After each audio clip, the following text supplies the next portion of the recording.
and you are in the zone. Hey, hey, hey, hey, hey, let's go. Hey, hey, hey, hey, hey, hey, let's go. Hey, hey, hey, hey, hey, hey, let's go. Hey, hey, hey, hey, hey, hey, let's go.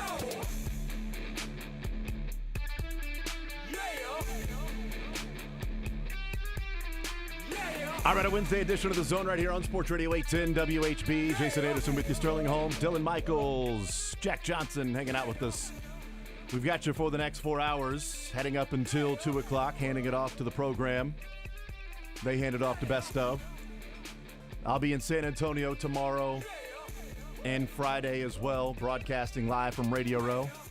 I wonder if they still call it Radio Row. Oh, yeah, because now it's, what's it, Media Row at the Super Bowl. Super Bowl now, yeah. So do they call it Radio Row or not? I don't know. I'll be there the next couple days. It's presented by Easton Roofing and National VA Loans.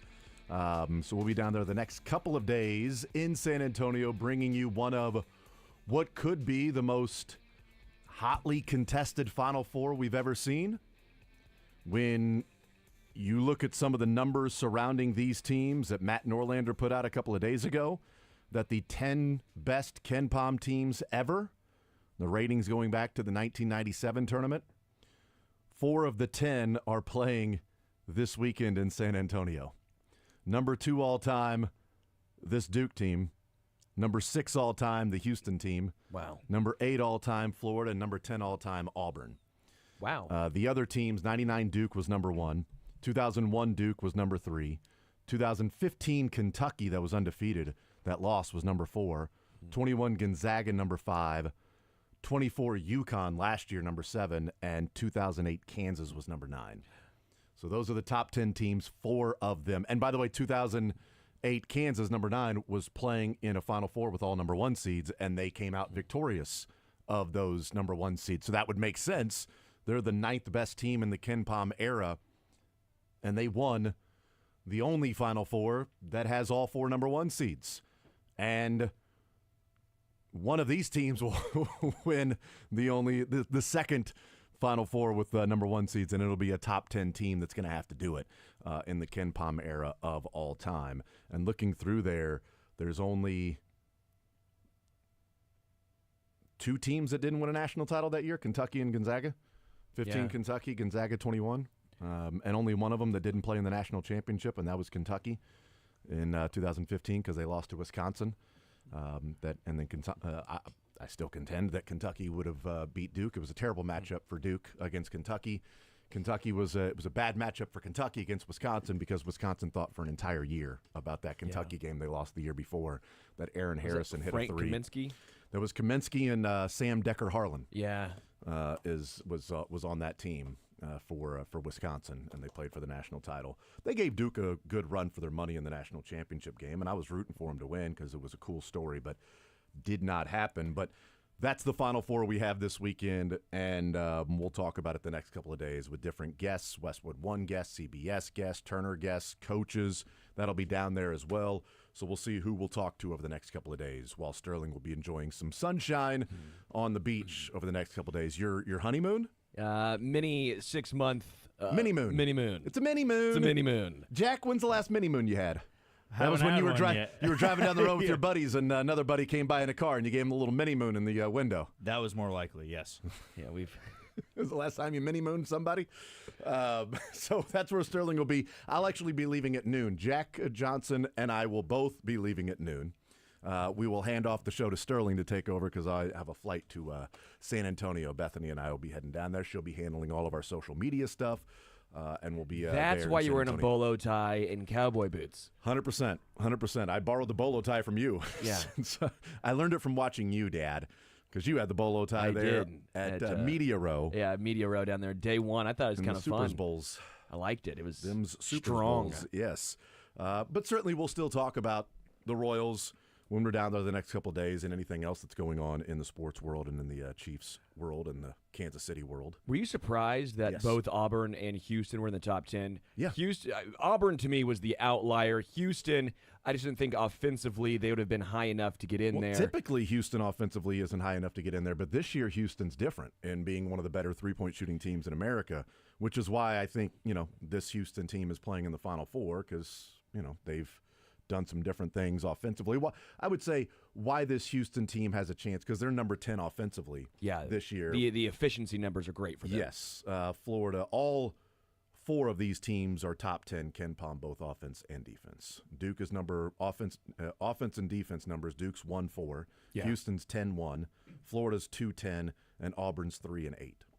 All 4 of them are in the top 10 of both offense and defense. What's interesting about these 4 teams, and I don't know why I feel this way, but Florida feels like the one that has the least to lose of all these ones. The reason why I say this is Kelvin Sampson's always had the knock. He's never won the big game. So even if they lose to a Duke, Duke's probably the best team left in the field, that is always going to be hanging on his back. And then you lose all these seniors. Same thing goes for Bruce Pearl at Auburn, that this team is one of the most experienced teams in the country. Yeah, they may bring back a few of those guys that are on their 6th or 7th year, but this is probably the best combination of players that he's had, and they were one of the best teams in the country all season long. And then Duke, this may be one of the best Duke teams we've ever seen next to that 99 squad. So if any of those 3 lose, you got to feel gutted about the way it ended. But if Florida loses in the Final Four, I don't know. I don't feel that Todd Golden's going to have that sort of reputation of, he lost the big game here.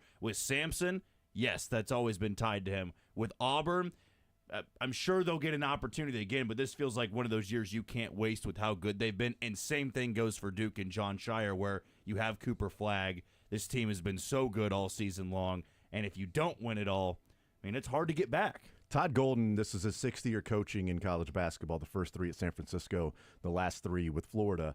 He now has 4 tournament wins in his career, all 4 of them coming this year. Lost in the first round when he was at San Francisco in 2022, which got him the job at Florida, taking over for Mike White. Didn't make the tournament in the first year, lost in the first round last year as a 7 seed, returning a bunch of guys, supplementing with new transfers, and then now they're one of the best teams in America and one of the best teams all time at Ken Pom. They just happen to be going up against 3 of the other best teams all time at Ken Pom. Florida has a lot to lose for me because if Florida and Duke play in the championship game and Florida wins, I win the office pool here. So if Florida and Duke are playing against each other, it's SSJ versus me. Because if it's Florida and Duke the matchup and Duke wins, SSJ wins Stephen wins the office pool. If it's Florida and Duke in the championship game and Florida wins, then I win the office pool, and I'm in second place, only 15 points behind the leader in the player pool with Seren and everybody, and I've got more players remaining, including 3 Florida players. So I've got Walter Clayton, Howe, and I have Chinyelu for Florida. So I Jack need 2 games from them. Jack has never rooted for Duke so hard.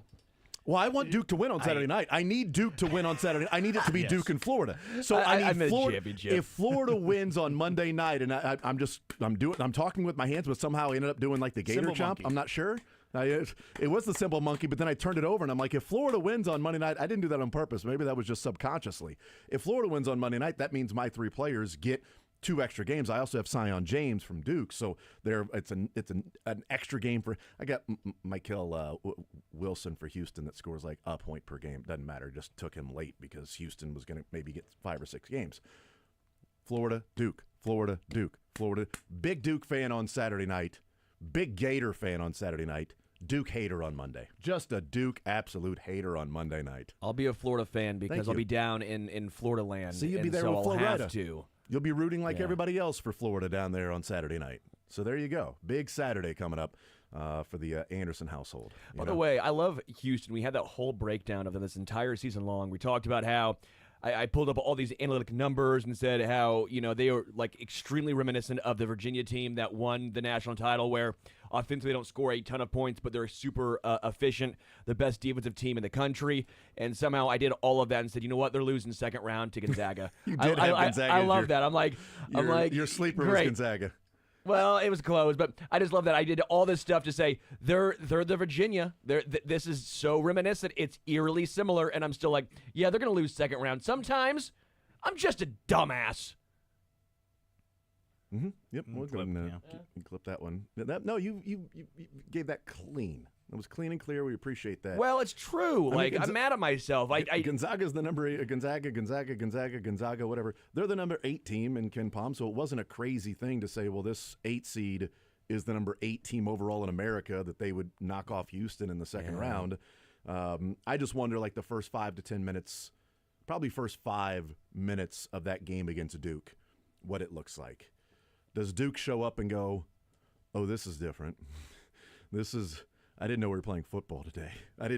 Wow, we can't drive. Like, they're cutting off every single drive. Wow, they're bodying us up. This is a physical game. Wow, we're getting pushed around here as, some younger guys, some freshmen. Tennessee is a pretty physical game and physical team. And even they, in the first 5 to 10 minutes, were like, whoa, what is this? This is a little different from Kelvin Sampson. So if Duke is playing just fine in the first 5, 6, 7 minutes of that game and is not sort of surprised by the physicality of Houston and how suffocating it can feel, like 6 or 7 defenders on the court at the same time, and the guys that just play max effort for 40 minutes, because that's one of the things that Kelvin Sampson does as a coach, is he will get every ounce out of those players. If they're fine the first 5 or 6 minutes, then that's bad news for Houston. I think Houston's strategy is to get a lead and keep Duke at arm's length throughout the game, and Duke trying to come back against that defense. If Duke comes out hot, then I think that's a rough night for Houston. We'll see. We'll talk about that over the next couple of days as we lead into the Final Four, which is right here on Sports Radio 810 WHB. The Royals fall below 500. They sit at 2-3, tied for first in the American League Central, the Studley American League Central, that has 3 teams sitting at 2-3, or is it 4 teams now sitting at 2-3? 4 teams at 2-3 in the division. That's parity, baby. That's what they say. Everybody but Minnesota. Everybody but Minnesota. That's right. White Sox are 2-3 with a +9 run differential. Cleveland's 2-3. Detroit's 2-3. The Royals are 2-3, and the Twins are 1-4 in the vaunted AL Central. They fall to Milwaukee yesterday. Rubber match coming up today. And it's so funny. My thought as they're going through and sort of struggling offensively was what we talked about yesterday, Sterling, that Jack Sterling and I got in a conversation about what they did against Rodriguez on Monday, and said, it's nice that the theme all last year was like these random guys that nobody had heard of, the Royals couldn't do anything against.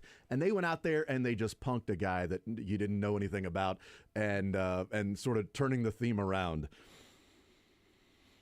And less than 24 hours later, in fact, later that night, later that day. It was one of those that screen things where it's like 6 hours later. Yeah, 6 hours later, they go against Chad Patrick, that wasn't supposed to be on the Major League roster this year for the Brewers, that had his one inning against the Yankees out of relief and gave up a couple 3 home runs there. In fact, gave up the record-breaking home run, right?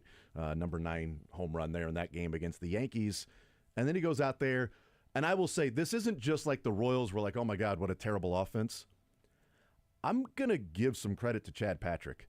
That dude was painting the corners and the edge of the strike zone all game long.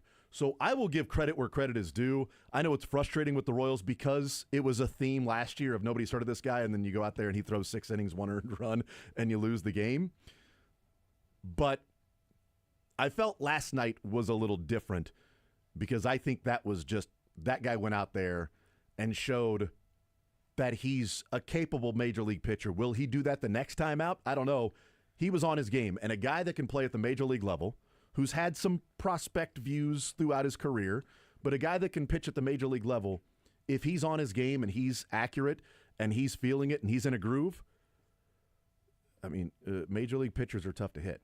And Major League stuff is tough to hit. And when you're painting the corners like he was, and you're around the edge of the strike zone all day on 2-strike pitches, and even when you miss, you're barely missing, and you hear the groan from the crowd because it's just barely missing, I thought he was on his game. And so I'll give credit more to Chad Patrick than being like, oh, my God, the Royals offense sucks.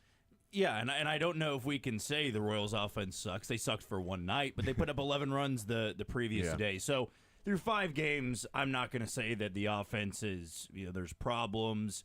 There are glaring problems somewhere in the lineup. I believe there's guys that are struggling, but we also knew they were going to struggle a little bit.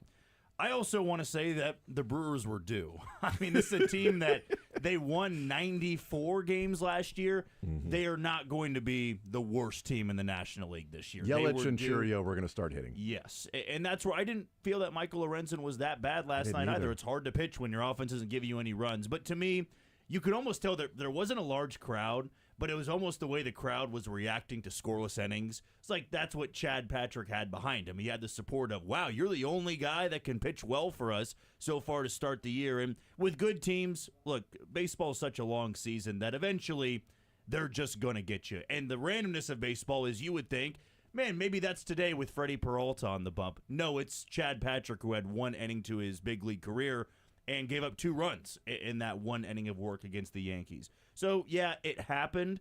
Maybe it shows you that Vinny Pasquantino out of the lineup is more of an issue, but you can't overwork him right now. He's still DHing because of the hamstring. I get there's the struggles of Hunter Renfroe, MJ Melendez, and Kyle Isbell.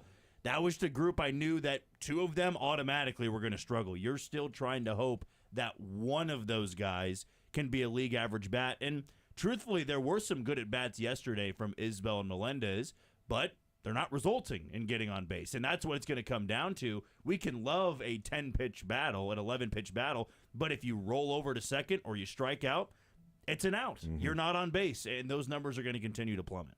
I thought, real quick, how pissed is Chad Patrick today, right? Or last night?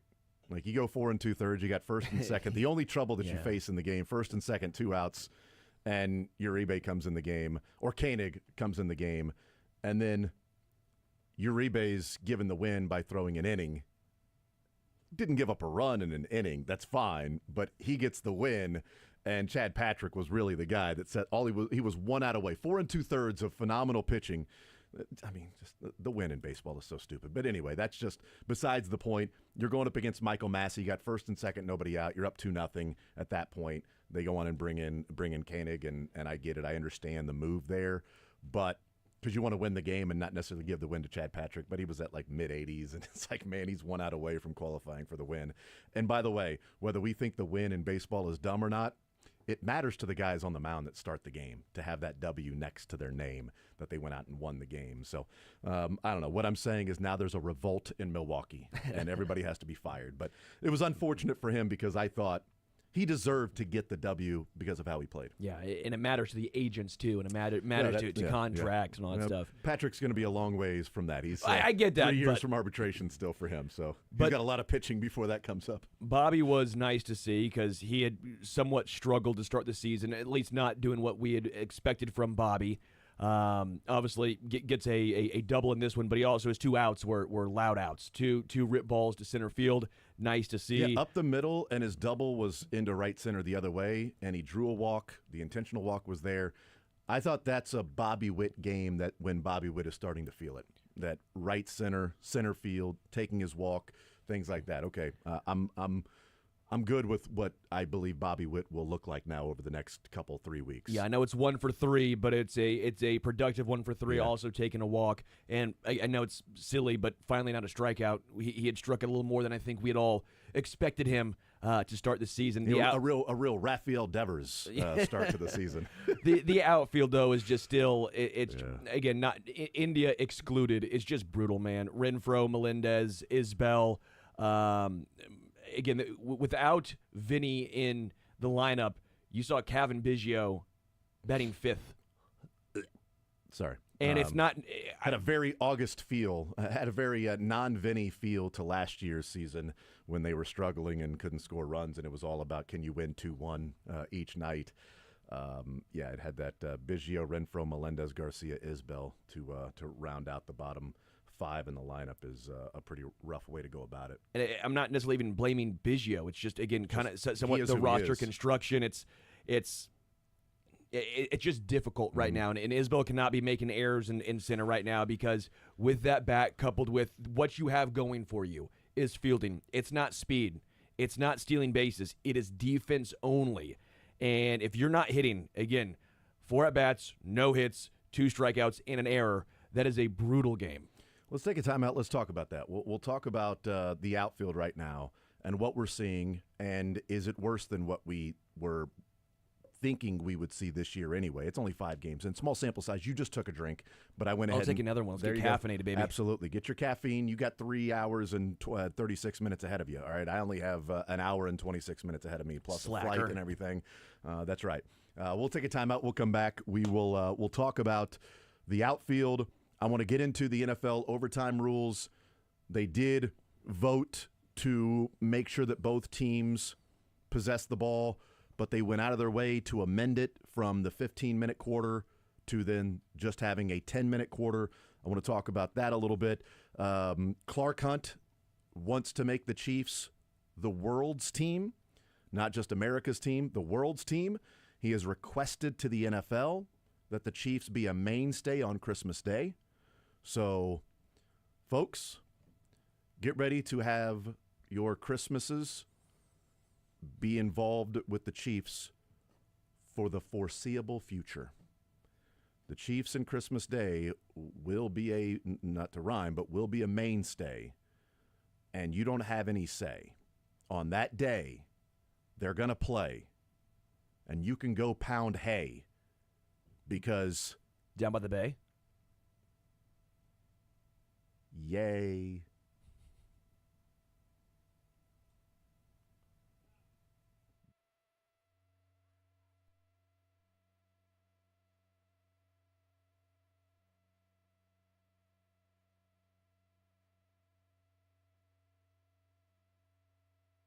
Hey, guys, if you're out there and, I don't know, maybe you have some issues with erectile.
And even get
Is he at the league meetings, Matt, or is he watching from afar like the rest of us and getting information and everything? Do you know if Matt is or was previously at the league meetings, or will you find that out at 12:30 with the rest of us? I will find that out at 12:30. Fantastic. That's the first question. Verderam, were you at the league meetings? Are if you he there? If he says yes, I'll say, okay, we can continue this conversation. If he says no, I'll say, hey, Copernicus, pound sand, or something like that. Is he a St. John's guy? I'm just assuming as a New York gent guy. That's a good question. I don't know, but I've never understood his college I was wondering what his alliance allegiance was. Yeah, that's for the interesting. That's a good question. That's a good question. About that. Is he a Saint? Is he a Johnny? Is he an Iona? Providence, is he a Gale? Is he maybe. Providence? Right? Is he a BC dude? There's a ton of Is he like options. UConn? Yeah. You know, I don't know. What would be the Long Island college? There is Long Island, isn't there? Oh, I guess there is a Long Island. There is. Is he an iced tea guy? Yeah, I guess there was a Long Island. That's fine. Maybe he's that guy. I don't know. But you should also ask him, Matt, do you think you're on 810 or with Rome? You should ask him that question, too. Maybe he doesn't know which show he's going to go on. We'll talk some NFL football here in just a little bit, but let's talk about the Kansas City Royals a little bit and the outfield. So far, the three outfielders that are the main outfielders, I know India's played in left field. I know Garcia had a game in center. But Kyle Isbell is, I'll go through best to worst of those three. Hunter Renfroe is OPSing 508. Isbell is OPSing 417. And MJ is OPSing at 277. That is an OPS, by the way, at 277. MJ has 6 strikeouts, 1 walk in this young season.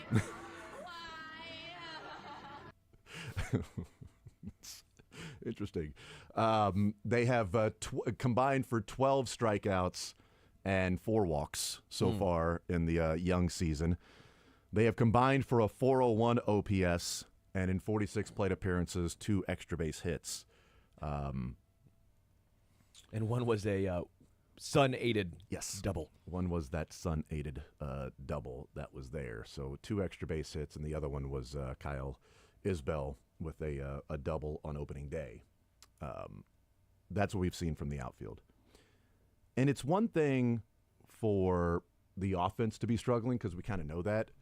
But I think the frustration sets in when Renfroe doesn't cover much ground in right field, and there have been some plays where you're like, I wonder if a better right fielder that covers more ground, that has a better UCR, and would be able to get there.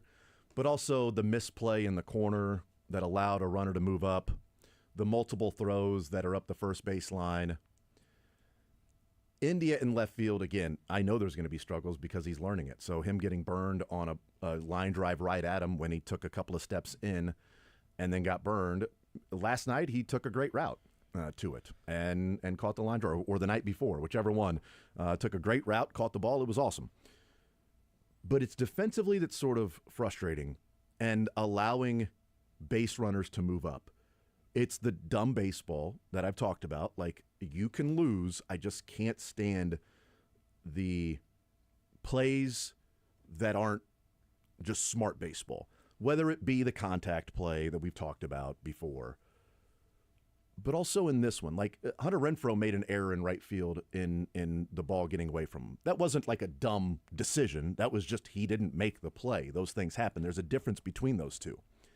Last night, to me, I don't know what was going on with Isbell on the throw home for 2 reasons. One, maybe that's how Isbell typically throws home, is sort of nonchalant and then fires it, make the guy at third think that I'm not going home, so the third base coach sends him, and then you fire it as hard as you can.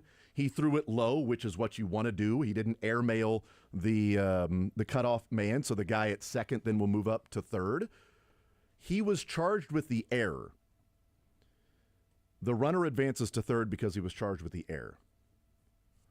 Why wasn't Canna charged with the error?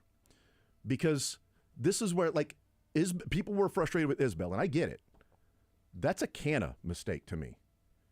Because what's the reason you cut that ball? There was going to be a play at the plate. It probably would have been late. Okay, he probably would have got there. But it was going to be closer at the plate. Why do you cut the ball? You cut it to keep the runner at the base they're at. Or we got him. This guy is going to take off and go because he wants to guarantee that run scores. So he's going to sacrifice himself on the base paths. So this cutoff man will cut it, and you got him out. And they had one Saturday where I cannot remember the play, but they had a play where he let it go. It was one of it might have been Renfro's throw where he could have easily cut it off, gotten a run down. They would have been out of the inning in the next play. But then a guy got, I think it was like a sacrifice after that. And I think it was the one up, but it was like, I think it might have been Santana maybe on the tag because Renfro did throw it on a line, and it might have been a different one. And but maybe that's why they were almost over cautious on this. But I remember what you were talking about. But Canna is facing Isbell, right? He's got the runner at second right in front of him. When he's going to cut, the runner at second has already turned around and is almost on the bag. You let that go and Salvi gets it, that guy's not going to third. You're at the pitcher's mound. I don't know if he was going to fake it, like he was trying to fake the cut so that the guy would stay at second, because you see that all the time. Yeah. But it was a pretty rough short hop on that if he was trying to cut it. I think Isbell did what he needed to do. He fielded the ball. He came up and threw it, threw the cutoff man. He threw it low. It was going to be on line. It might have hit the mound if it skips. I don't know how it was going to skip. It might have skipped right over the mound. We don't get to see that because Canna went to cut it off and then went for the short hop to scoop it. The guy at second base you weren't doing anything. All you were doing was taking away any chance of a play at home by gaining nothing. Yeah. And you're looking right at the guy. That's the stuff that I'm talking about, because that guy then moved up and then scores on the fielder's choice. That's just dumb baseball. You gave up a run there. And people are frustrated with Isbell because he got the error. That's Mark Canna to me. That to me is on Mark Canna. I don't know if you guys agree or disagree. I'm not sure. Jack, how do you view that particular play? Because I thought Isbell did what he needed to do, except for maybe being a little too nonchalant with coming up ready to throw with Yelich that had to stop and make sure that ball got through before he took off. The way I view it is, if you were to ask Mark Canna, he's saying he should have picked that ball. I mean, he's playing first base over there. It's not. It's on the grass too. Yeah, At minimum, you pick it. You are knocking it down. And what I imagine he saw was, was it Yelich at Yelich second was base? at second. It He scored. was at second. It scored. Okay, so it would have been who was hitting third? Churio. So he was at second. I'm sure he thought there's no chance we get the guy at home plate. If I pick it here, I might catch Churio at second napping, and I can hold him there. But that botch right there ended up costing them another run. In the end, it didn't matter, but still, it's about those fundamental plays of you have to be sound on that, whether you are leading by 3 or you're down by 3. The more mistakes you make, the more it's going to come back to haunt the reliever on the mound, the more it's going to put you in a hole. And the reason Isbell gets the air is just, unfortunately, in baseball, that if you don't make a routine throw, right, you don't hit him in the chest, or you don't, like, if it's, this goes for infielders, right, you throw it in the dirt, they don't pick it. Bobby threw it into the dugout. It's on him. His first baseman didn't pick it for him. Yeah, should have picked Biggio it. should have caught that too. Biggio needs to pick that. And he didn't. And the air goes to Bobby, and you go, you should catch that. But they're always going to give it to the guy who made the throw. And, unfortunately with Isbell, he gets this stamp of, well, he's an elite defender, right? And when he makes mistakes, people kind of jump all over him and say, well, if you're going to be an elite defender and you're not hitting well, you better do everything right. You better make the plays that nobody else out there can make. I thought about on Monday, there was a line drive to right center field that Garcia was in center for.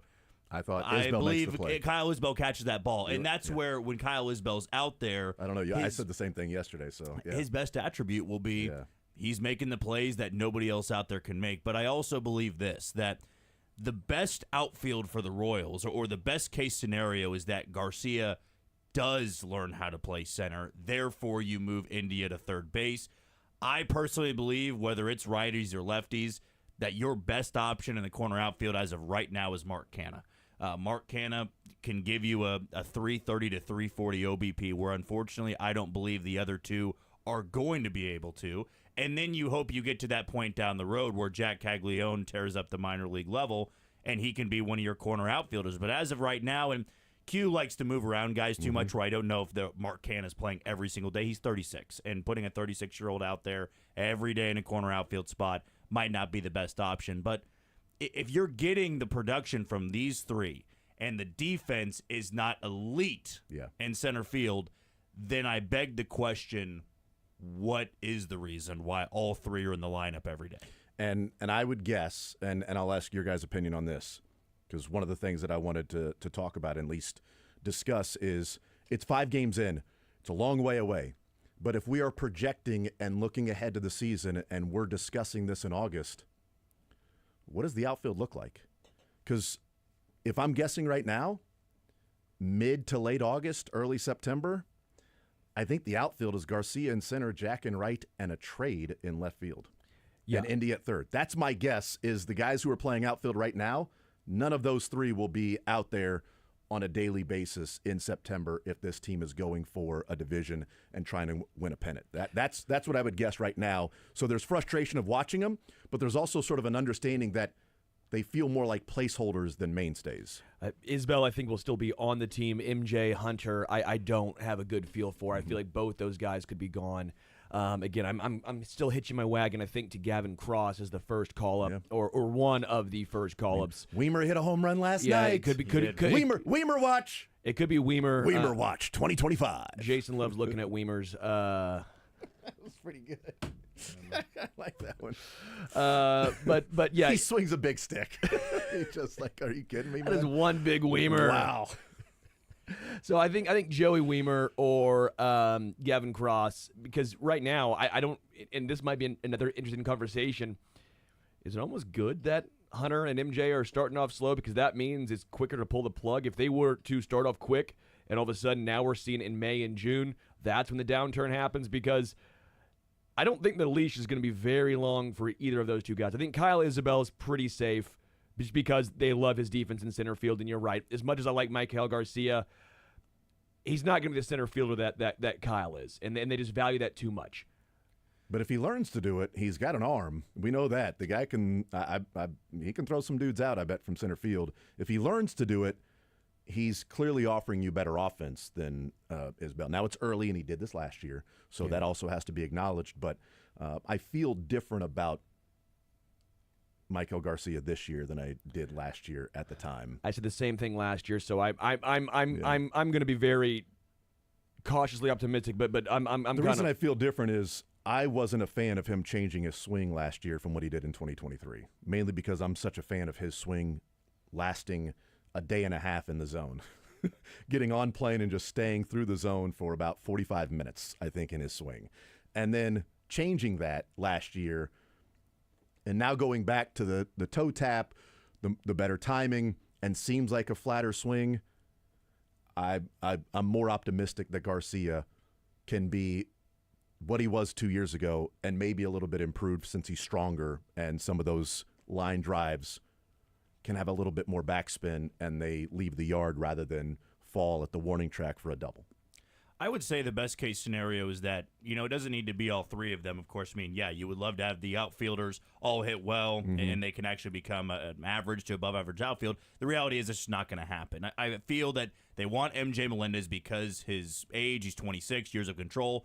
He flips a switch. Isbell can be good defensively as a fourth outfielder, but all the talk this offseason of a corner outfield bat, a corner outfield bat, a corner outfield bat, it didn't materialize. I believe it was because at the deadline, if they're in it, they're going to put their chips in to get somebody that's not a rental. That's going to be somebody who, going into opening day next year, is your left fielder, is your right fielder. And I do feel that they've already had those discussions in the offseason that they said, let's table this and revisit at the deadline, depending where we are both at. And for the Royals, the way to get to that is two of these guys need to be fine in the lineup, and you want to be 10, 15, 20 games over 500, where you can make sense of, all right, we are going to give up one of our top three guys in the system to bring in a game-changing bat that no matter who is out there on the mound, they're in the lineup every single day. Yeah, I don't know if that's Taylor Ward as a game-changing bat, but that's a left fielder that still has 3 more years of control. And if that's worth one of your better prospects to bring that guy in and say, the next 3 years, there's a left fielder. You got that guy the next 3 years, he's in left field. And now he's 31 years old, so you're not talking about a spring chicken. And also, the Angels are 4-1 after losing 8-0 to the White Sox. So I don't know. They need to stop winning if you're going to be trading for that guy. But it's one of the many names that we'll probably hear as it gets closer if the Angels, start losing. But I think early on, it already felt like there was somewhat of a short leash. And I didn't think MJ could afford to start out rough. Last year, he started out so hot, and you're like, okay, maybe MJ has figured something out. With the new swing and everything, he needed a better start to the season in his first 5 games than an .077 batting average and an .077 slugging percentage and a 200 on-base percentage through 5 games. We'll see. There's going to be a 5-game stretch where Vinny has that. Be a 5-game stretch where Bobby does something like that. Okay, we see that all the time, but early on, it's the only data points that we have, and it's a continuation from a year ago is the problem with that. We'll see. We'll take a timeout. We'll come back, and a writer at Bleacher Report has an interesting definition of Major League Baseball star. We'll explain next.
So Tim Kelly at Bleacher Report, baseball writer, writes about Major League Baseball's most overhyped stars for the 2025 season. And I'm gonna just like star is a very loosely used term here, okay? And there's a Royal on this list, so that's what caught my attention to begin with. Well, if it's a star, then there's three options. There's Salvi, Bobby, and Cole Reagans. Would you agree that would be considered the stars? Maybe Lugo, but Lugo sort of came onto the scene last year, was number two in Cy Young. But I would say you're probably on the right track there with the quote-unquote stars. Maybe Urseg, maybe. So I don't know. I'll give you the list of the other names. He has six most overhyped stars for 2025 season. I'll give you the other five. Luis Robert for the White Sox. He's always injured, but whatever. Xander Bogaerts. Justin Verlander. Edwin Diaz. Sean Murphy. Yeah, Sean Murphy's been he's been Star? trending. He's been trending that way. We're talking about baseball stars. Yeah. If you don't play fantasy baseball, would you know who Sean Murphy is and who he I thought you were plays gonna for? say Great Sean for Murphy Atlanta before he got or hurt. Sean Yes. Murphy Bunting from Well, the NFL. That's where I thought you were going. I mean, right? Sean Murphy was an all-star Another last athletic trade that didn't work out well for them. Right. I mean, so we're He talking was great about last year. We're talking about stars. So for the Royals, he's got one listed here of the six most overhyped stars of the 2025 season. Number 2 out of 6 is Jonathan India. Yeah. Of Major League Baseball stars that are most overhyped. And he writes about how his last 3 years he's got a 100 OPS plus, so he's league average. Away from Great American Ballpark, he's got a 722 OPS. And then he writes at the end, talks about how bad he is defensively, that he's a DH and all this stuff. And he goes, in any event, while India's a major league player, we don't have a ton of evidence to suggest he's much more than that, despite him being billed as a pretty big offseason addition for the Royals. And I just think there's so much context missing from that, in that he's billed as that because the Royals literally needed one thing that India does well. Like, they had to have one thing that he is good at, and it's getting on base to make Bobby and Vinny and Salvi better at their job, because nobody's on base ahead of Bobby Witt, and nobody was on base last year as anybody that filled in the number 1 spot. As his intro, he already contradicted himself. He goes, he's a league average hitter with an OPS plus of around 100. Then he's not a star. What? Are you serious? You're saying he misrepresented the word stars? Like he That's lit- what I'm like. It's like literally in the first paragraph, the first sentence about it, he already goes against his definition. That's perplexing. And by the way, India's not a star, but he's a good player. He's David DeJesus. Did he Hey, mean to hey, put storylines instead of stars? Because that's kind of what it feels like, is that he was mad about the storyline of Jonathan India being like a fix, more so than a star. I saw that the most overhyped stars for 2025 season included Jonathan India, and I said, stars? Like, I like Jonathan India. He's a hell of a ball player. I don't even know if the India thing pisses me off more than throwing shade at 42-year-old Justin Verlander, who's throwing 96. Yeah. We're going to call, oh, no, he's not that good overhyped. anymore. He's 42 Yeah. and still pumping gas, and he's going to be a Hall of Famer. The fact Tiger he was Woods on- is not going to win the Yeah. Masters this year. Yeah, He's great washed. Take. Great take. I bet he won't win the Masters. I bet he won't even play in it. I don't know. It's April despite his Fools. April Fool's joke, they got so many people. But that's sort of like is Justin Verlander hyped up? Is going to be like the difference for the Giants or whatever? Good Like, addition for San Francisco. he's going to be the reason why they win the World Series is because they got Verlander. Like, no, that's overhyped. Like, Also, the list just feels odd. like he's taking a lot of safe shots here, where it's like, oh, let me Yes, just pick you're a right. bunch Nobody of players. can back where, up like, oh, he's probably right. They're yeah, not the a star. 42-year-old Justin Verlander really isn't that good I tried anymore. to tell You're you right. that Sean Murphy, since being acquired by the Braves, I tried to tell you that it's going to be a struggle for him, as it was a complete and total struggle last year. Get off that limb. Verlander had a 5.48 ERA last Yeah. year. Yeah, no, good call, man.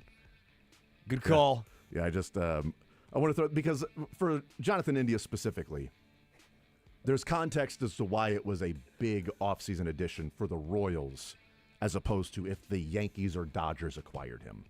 It would be an under-the-radar signing. It'd be Michael Conforto. They traded their You know, number for the 4 Dodgers. starter to Yeah. get him. It'd be a Conforto to the Dodgers. Like, oh, yeah, nice player. For the Royals, India, difference maker for this particular team.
All right, we continue right here on Sports Radio 810 WHB.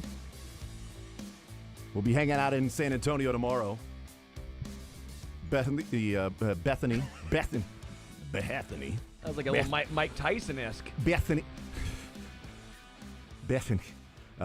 Bowman and I will be heading to San Antonio. She's got all the social media stuff taken care of, so everything that will be taking place down there.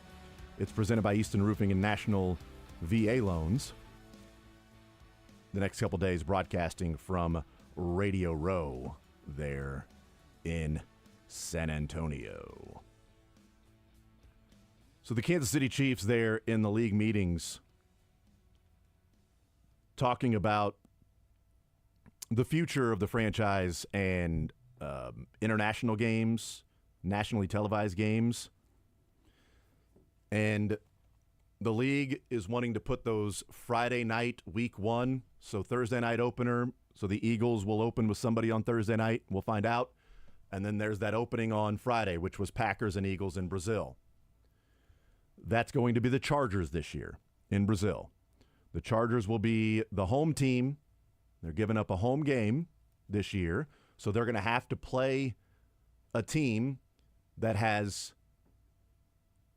8 home games, 9 road games. According to multiple league sources, Nate Taylor writes here, the Chiefs are the number 1 franchise in consideration by the league to take on the Chargers in the standalone game that is up for bid among the league's broadcasting partners. Chargers and Chiefs, according to sources, are not opposed to the idea of the opening week AFC West battle. Similar to last year when the Eagles faced the Packers in Sao Paulo, the game is expected to be televised by a streaming service, Amazon, Disney+, Netflix, Paramount+, or Peacock. Clark Hunt said, on playing international games, we're willing to do it whenever the opportunity presents itself. We don't have a lot of control over that, except periodically with whatever the rotation of teams scheduled to play overseas. The league is at where we can be the home team. He continued, we make the league aware every year that we would be delighted to play an international game, whether as a home team or as an away team. We hope at some point we'll get picked back up. The Chiefs have clearly thrown their hat in the ring about wanting to be a nationally viewed team. They picked up 3 more international countries yesterday or on Monday for their marketing rights. The UK, Spain, and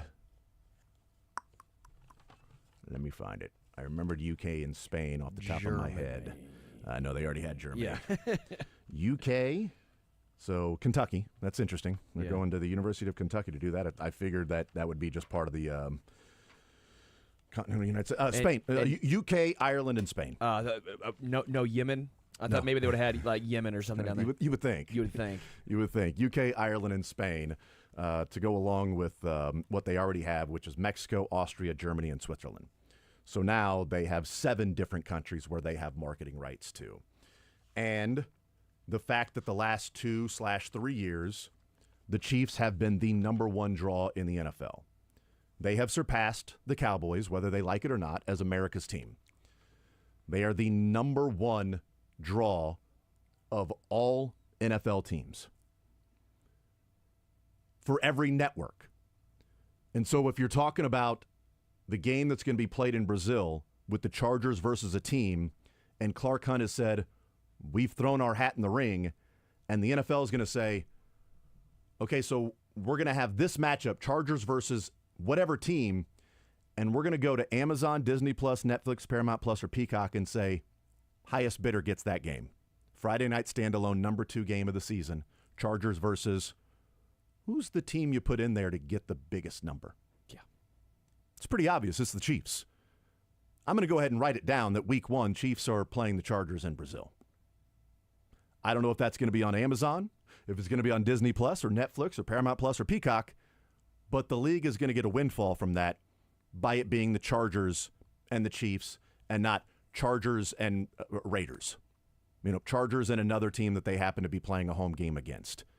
The Chiefs are the draw. Because last year it was Eagles in Green Bay, which was still a pretty good draw. Yeah. Right? That was a pretty good coupling right there. It wasn't a divisional game, whereas Chargers and Chiefs will be a divisional game, and I know they've, for the most part, tried to keep those from divisional games, but the the Chargers. Plus, I mean, when the Chiefs come to town against the Chargers anyway, it's a home game for the Chiefs.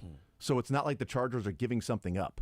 It's not like the Chiefs heading to Denver, where Denver makes the playoffs last year, and it's going to be a packed stadium, and they're going to chant incomplete from time to time. Okay, take that game away from the Chiefs being there and take that to Brazil. Broncos fans, Denver Broncos, probably not happy about that. They probably want somebody different there. Chargers, who cares?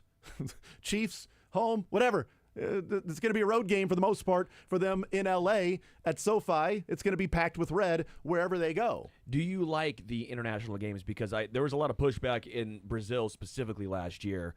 I know a lot of the players felt a little uncomfortable with some of the armed bodyguards that felt like they had to be around at all times. And not only that, the playing field itself. I like not being the first one. I like if the Chiefs are going to Brazil that they've already had sort of a run through with Brazil. I like that. But I'd rather it be in a place to where you don't have to worry about some of those things. I'd rather it be in a stadium that's hosted NFL games before. Like Germany, UK. Right. It feels like London, Wembley, it's business as normal with just a longer travel time. I'm with you there. I think that's a good call because now Brazil understands they've done it once before. Second time should be smoother. The field was not great first time around. It was almost like Mexico, right? Remember the field issues there. I guess I'm intrigued. As long as they get the field correct, that's always going to be my concern is you play in a new field, not a great field, injuries. Week one is always concerned, dude. Down in Phoenix a couple of years ago, Trent McDuffie's rookie year. We had Harrison Butker and Trent McDuffie got injured on that field. The turf really ties the field together. It does. And then we played a Super Bowl on it that people still talk about. That's right. Yeah. Because of Eddie Mangan. Yeah, that's right. Eddie Mangan, you lied. Sod son. Yes. Not Sod father. Sod father, Sod scrub is what Eddie Mangan was, according to the Sod father in that particular game. Clark Hunt says here, on playing international games, we're willing to do it whenever the opportunity presents itself. We don't have a lot of control over that, except periodically with whatever the rotation is. The league is where we can be the home game. We make the league aware every year that we would be delighted to play, whether it's a home team or as a pickup game, all of that stuff, or a home team as at some point will get picked back up. He writes about the domestic games. So that was about the international one that we just said. Domestic games. He says, when it comes to domestic standalone games, the Chiefs have requested that the NFL make them a fixture on Christmas Day. The Chiefs, who have played on Christmas Day the past 2 seasons, want to be a staple on that holiday, similar to the Lions and the Cowboys on Thanksgiving Day. This year, the NFL will have 3 games on Christmas Day, first 2 streaming on Netflix, and the third is part of Amazon Prime's Thursday Night Football package because Christmas is on Thursday this year. So it's not going to be some crazy Wednesday game, 3 games, 11 days, all of that stuff that they had to go through. It'll be just your regular Thursday game. They'll have a triple header with that. First 2 on Netflix, the last one on Amazon. Here's to hoping the last one on Amazon is the one that features the Chiefs playing in that game. Says for a third consecutive year, the Chiefs are expected to be one of the teams to play on Christmas Day, and then talked about the 24 million viewers for Netflix that they got that were there. Nate Taylor also writes here, if it were up to Hunt, he would have the Chiefs play an international game and a holiday game every season to help grow the franchise's brand. Hunt was asked a question about that made him chuckle. How do you feel about the Chiefs being the new America's team? Quote. And he responded and said, well, our goal is to be the world's team. That starts with being one of the top teams here in the United States. It's a credit to our players, some of the personalities that we have on the team, and certainly the success we've had the last 6 years. Our TV ratings have been very high whenever we play. We also have some very special fans who help drive those numbers as well. Who loves Taylor Swift more, Travis Kelce or Clark Hunt? That might be Clark Hunt. Yeah, that might be Hunt. Might be Clark Hunt. The NFL also loves that because, again, it's the ratings. And they have surpassed, whether people like it or not, they've surpassed the Dallas Cowboys as the primetime draw. The networks fight over Chiefs games. Do you like the wanting to be on Christmas? No, I don't. I hate it. I know, obviously, us in the media, it's not enjoyable for us. But also, think about Dylan has to hate it more than anyone because he has to be here doing all that. So Yeah, but I actually feel for Dylan. I don't think we should do post-game shows on Christmas, quite frankly. I mean, We actually didn't this year. yes, I know. I don't think we should be doing some of that. That's just, I mean, maybe I shouldn't say it on the air. I don't know. Sorry about that for those fighting for it. I apologize. I think we should do that. Here's my problem is that, okay, it was in Pittsburgh, so it didn't affect those here in Kansas City. But, the people that have to work out at Arrowhead, they're just getting paid their regular wage. Well, now they're getting paid their regular wage, and they're working on Christmas now. Yeah. Because the Chiefs want to be that team. They want to be that team on Black Friday. They want to be that team on Christmas. And where are the Hunts from? Where did the Chiefs move from? What team have they been in the shadow Dallas. of them being owners in Dallas of the Baton Star? Rouge, Louisiana. That's exactly. We came all the way from Baton Rouge, Louisiana. It's Dallas. And now that they have the opportunity, and Clark Hunt, with what has happened over the last 8 years, 9 years, 10 years, Andy Reid to then Patrick Mahomes, and what they've done, certainly with Patrick Mahomes dating back to 2018, and certainly 2019 winning the first Super Bowl. They have the opportunity here for the first time for any franchise, Patriots with the Cowboys and Patriots, but now the Chiefs, for the Hunts to say, hey, Dallas, we're actually a more popular franchise than you. Well, they're doing it the right way, too, because like you were saying, the Patriots there, they tried to get on the international train at the tail end of the Brady-Belichick dynasty era, where they're in Germany and they have a big presence in Germany, but it's almost like that was Bill Belichick's last season. It wasn't Tom Brady as quarterback. It was basically Bill Belichick at 7-8, he's going to get fired next year. They almost fired him after the Colts game in Germany.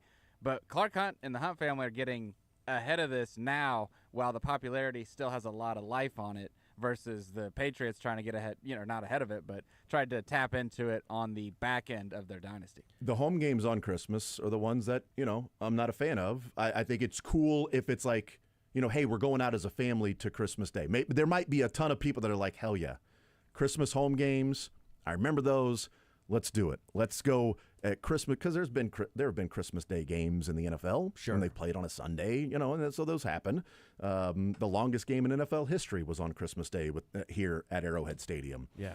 With the Chiefs and the Dolphins. My dad was there, much to the chagrin of my mom that didn't want him to go anyway, and then he's there for 7 hours. So, I don't know that led to the divorce. Only 7? Good traffic, huh? I don't know that led to the divorce. I have no idea. No clue. No clue whatsoever. No idea. Jason, how does that make you feel?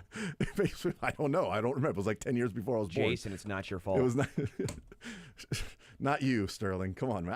I know. It's not your fault, Jason. I know. I know. It's. I know.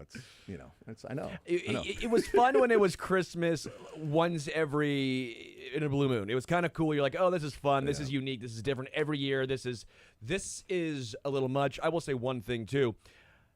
The Chiefs have to do this while they're winning, because if the Chiefs were losing, this would be so frustrating to hear, especially as a fan. You'd just be sitting here screaming, I don't give a hoot nor a holler. Put a good product on the field.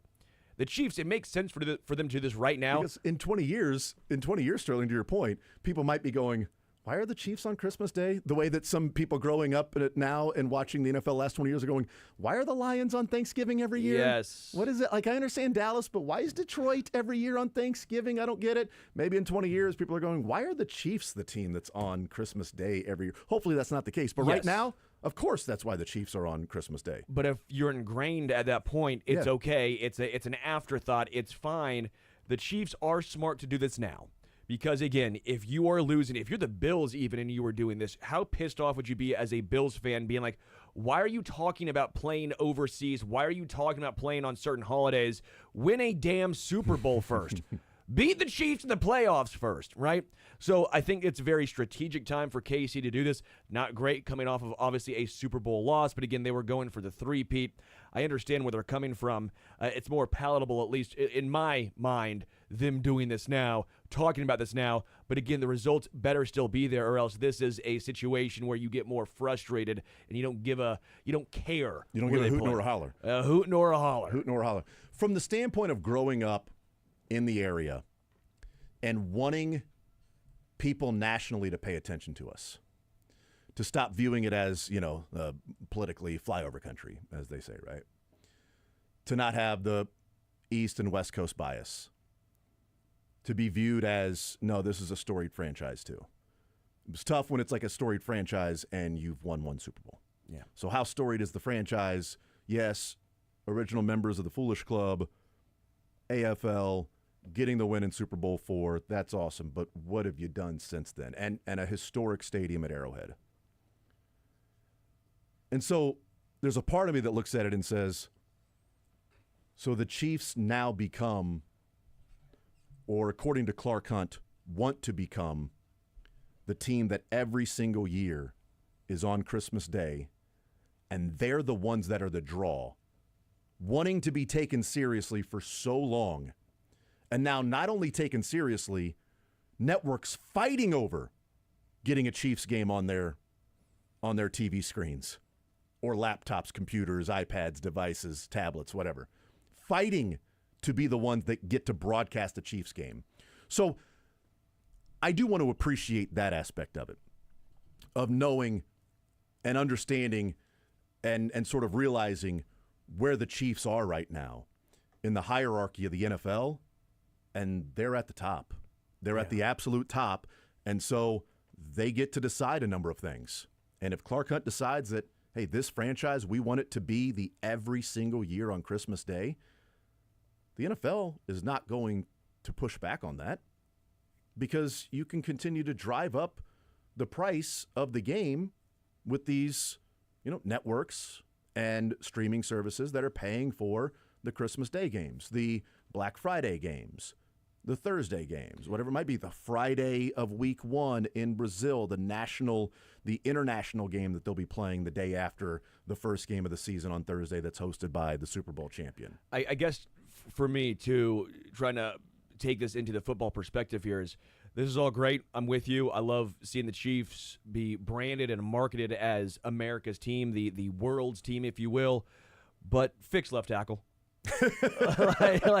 Well, I think you could do both at the same. I think if you're Clark Hunt, you're like, well, tackle. that's what I hired Brett Veach to do. No, but I hired them to do that. Mark Donovan and I are working on these things. Brett Veach needs to work on left tackle and getting the Trey Smith deal done. But I'm working on being the world's team. The real thought process. I'm working on rubbing the Dallas Cowboys' nose in the Chiefs' success right now, being from Dallas, growing up in Dallas, Sure. and the team that had to leave Dallas because the Cowboys were there. Now we can rub their nose in their little mess because the Chiefs are the biggest draw, the new America's team, and as Clark Hunt said, wanting to be the world's team. I guess for me, the real thought process, though, is I hope this would make, if you're gaining all this extra revenue, open up the pocketbooks a little more. We've 100%. talked about how some of the dead cap and some of the lack of cash versus cap versus cap, yeah. and just some of those situations where, okay, that's fine. If you want to do all that stuff, that's ideal, but then use some of the extra revenue, not just for your pockets, but for the Chiefs' organizational pockets in regards to maybe being able to pay a left tackle some of the more upfront money, being able to bolster some of those positions of need. I'm not saying you have to go full-on Eagles now with it, but you can be more Bills, Ravens. I think it was Detroit that was also in the top 10. Because where were the Chiefs? Were they 28th? I believe it was. Cash. In 28th in the dead cap, or 28th in, what was it? Void money. years and void years, Void years. dead, and all that stuff. I knew there was something that I was like, is it dead money? Is it void years? It was void years. They were 28th. I'm not saying you have to be 1. I'm not saying you have to be 2. But when you look at teams like, I think it was the Eagles and the Ravens, they were 10 to 12. You have Detroit in the top 10 as well. Get there. Using it as part of a strategy in negotiating for a player. Yes. Not as like the Eagles use it as one of the main things that they do. Correct. Because again, void years, they're paying Jason Kelsey, $17 million dead cap hit this year for Kelsey. Not saying that. I'm Right. saying if there's a player or two that you think can be a difference maker, use it on a player or two, Yeah. not the Eagles where it's nearly the whole team. Where you're doing a 1 year with 4 void years. I think the special teamer looks pretty good. Let's do a 1 year, 5 year deal. Yes. Or a 5 year, 1 year deal with 4 void years. I mean, just Let's like do that. absurd the level of some of those things, and whether that's to try to manipulate or skirt around the rules of the comp pick formula there with the draft. I don't know what the reason is, but a $2 million guaranteed deal spread out over 5 years is really fascinating. For void years for the Eagles, but whatever, how they do it. I think that's part of it. And it goes into the same conversation that we've had with the Royals, that if the Royals want to build new and have the district around that to where they have the commercial investments and they have the bars and the restaurants and they're adding revenue there from that side gig, as John Sherman said, the profits will then go back into the team. Yeah. Okay, well then we'll have to see. We don't know that to be a fact right now. All we can do is trust that John Sherman will say the profits from that, we want this done, and we appreciate the public financing and the public money because we're going to then invest that back into the ball club. They have shown that they're investing more money into the ball club. They wanted Santander. They wanted Jurix and Profar. It was a little rich for their blood.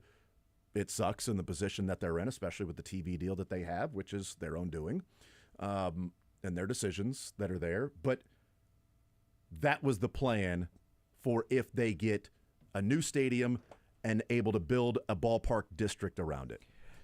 And for the Chiefs, if you want to become the world's team and you're adding revenue there, and some of it that doesn't have to be revenue sharing, if you're adding revenue there, then you'd like to see that be put back into the team in a capped league where you can find ways to sweeten the pot for a free agent that's deciding between you and a couple of other teams if there's more upfront cash and guaranteed money that goes along with that, and you can spread that out over a certain number of years and not just be like, well, how is Clark Hunt cheap when they're at the top of the cap every year? Yeah. Well, there's a little difference in how that whole thing takes place. I mean, the Bengals are near the top of the cap every year, but they're widely regarded as the cheapest franchise, right? So you can't really have one without you can't look at it and say just the cap. You know, it's not like they're sitting at the floor of the cap every single year. We'll take a timeout. We'll come back, continue rolling. The overtime rules. I want to talk about the equity. If it's there, if it's not, looking back at the last 3 years, is it much ado about nothing with the overtime rules? And then Rich McKay of the competition committee, he was talking about the tush push, but one of his quotes in talking about the tush push was just pretty rich when it comes to the sport and the game of professional football. We'll do that coming up next.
All right, we continue right here on Sports Radio 810 WHB. Jason Anderson with you, Sterling Holmes, Dylan Michaels. We had up until 2 o'clock.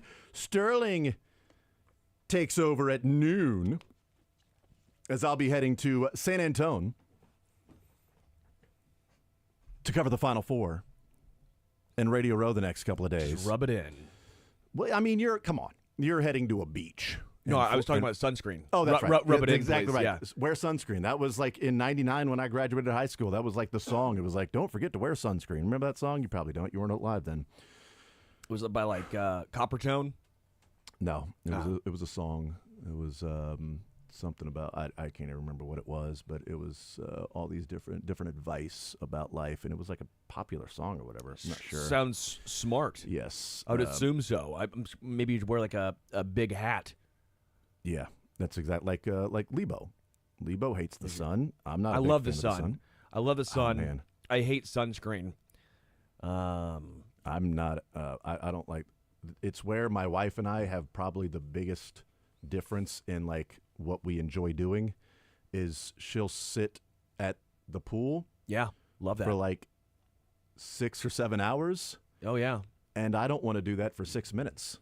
It just does not sound appealing to me at all. Just sitting there baking in the sun. I'd rather be doing, if I'm going to be out in the sun, let me do some yard work. I love getting baked in the sun. Let me get some. You probably love getting baked no matter where it is, okay?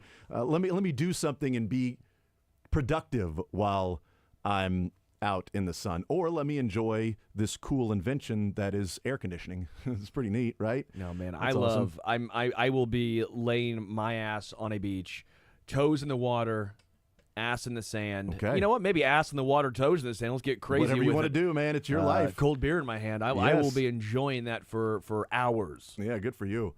The NFL overtime rule, we mentioned that they have now changed it to match the postseason where both teams will have possession. They'll possess the ball no matter what happens the first possession. If a team scores a touchdown, the other team is going to get the ball.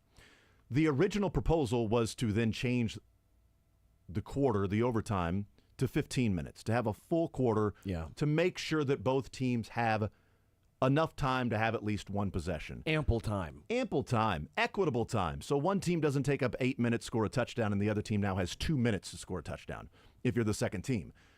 If your attempt is to say, we want to make sure both teams have the same opportunity to win in overtime, Yeah. then that takes away both teams' same opportunity to win in overtime.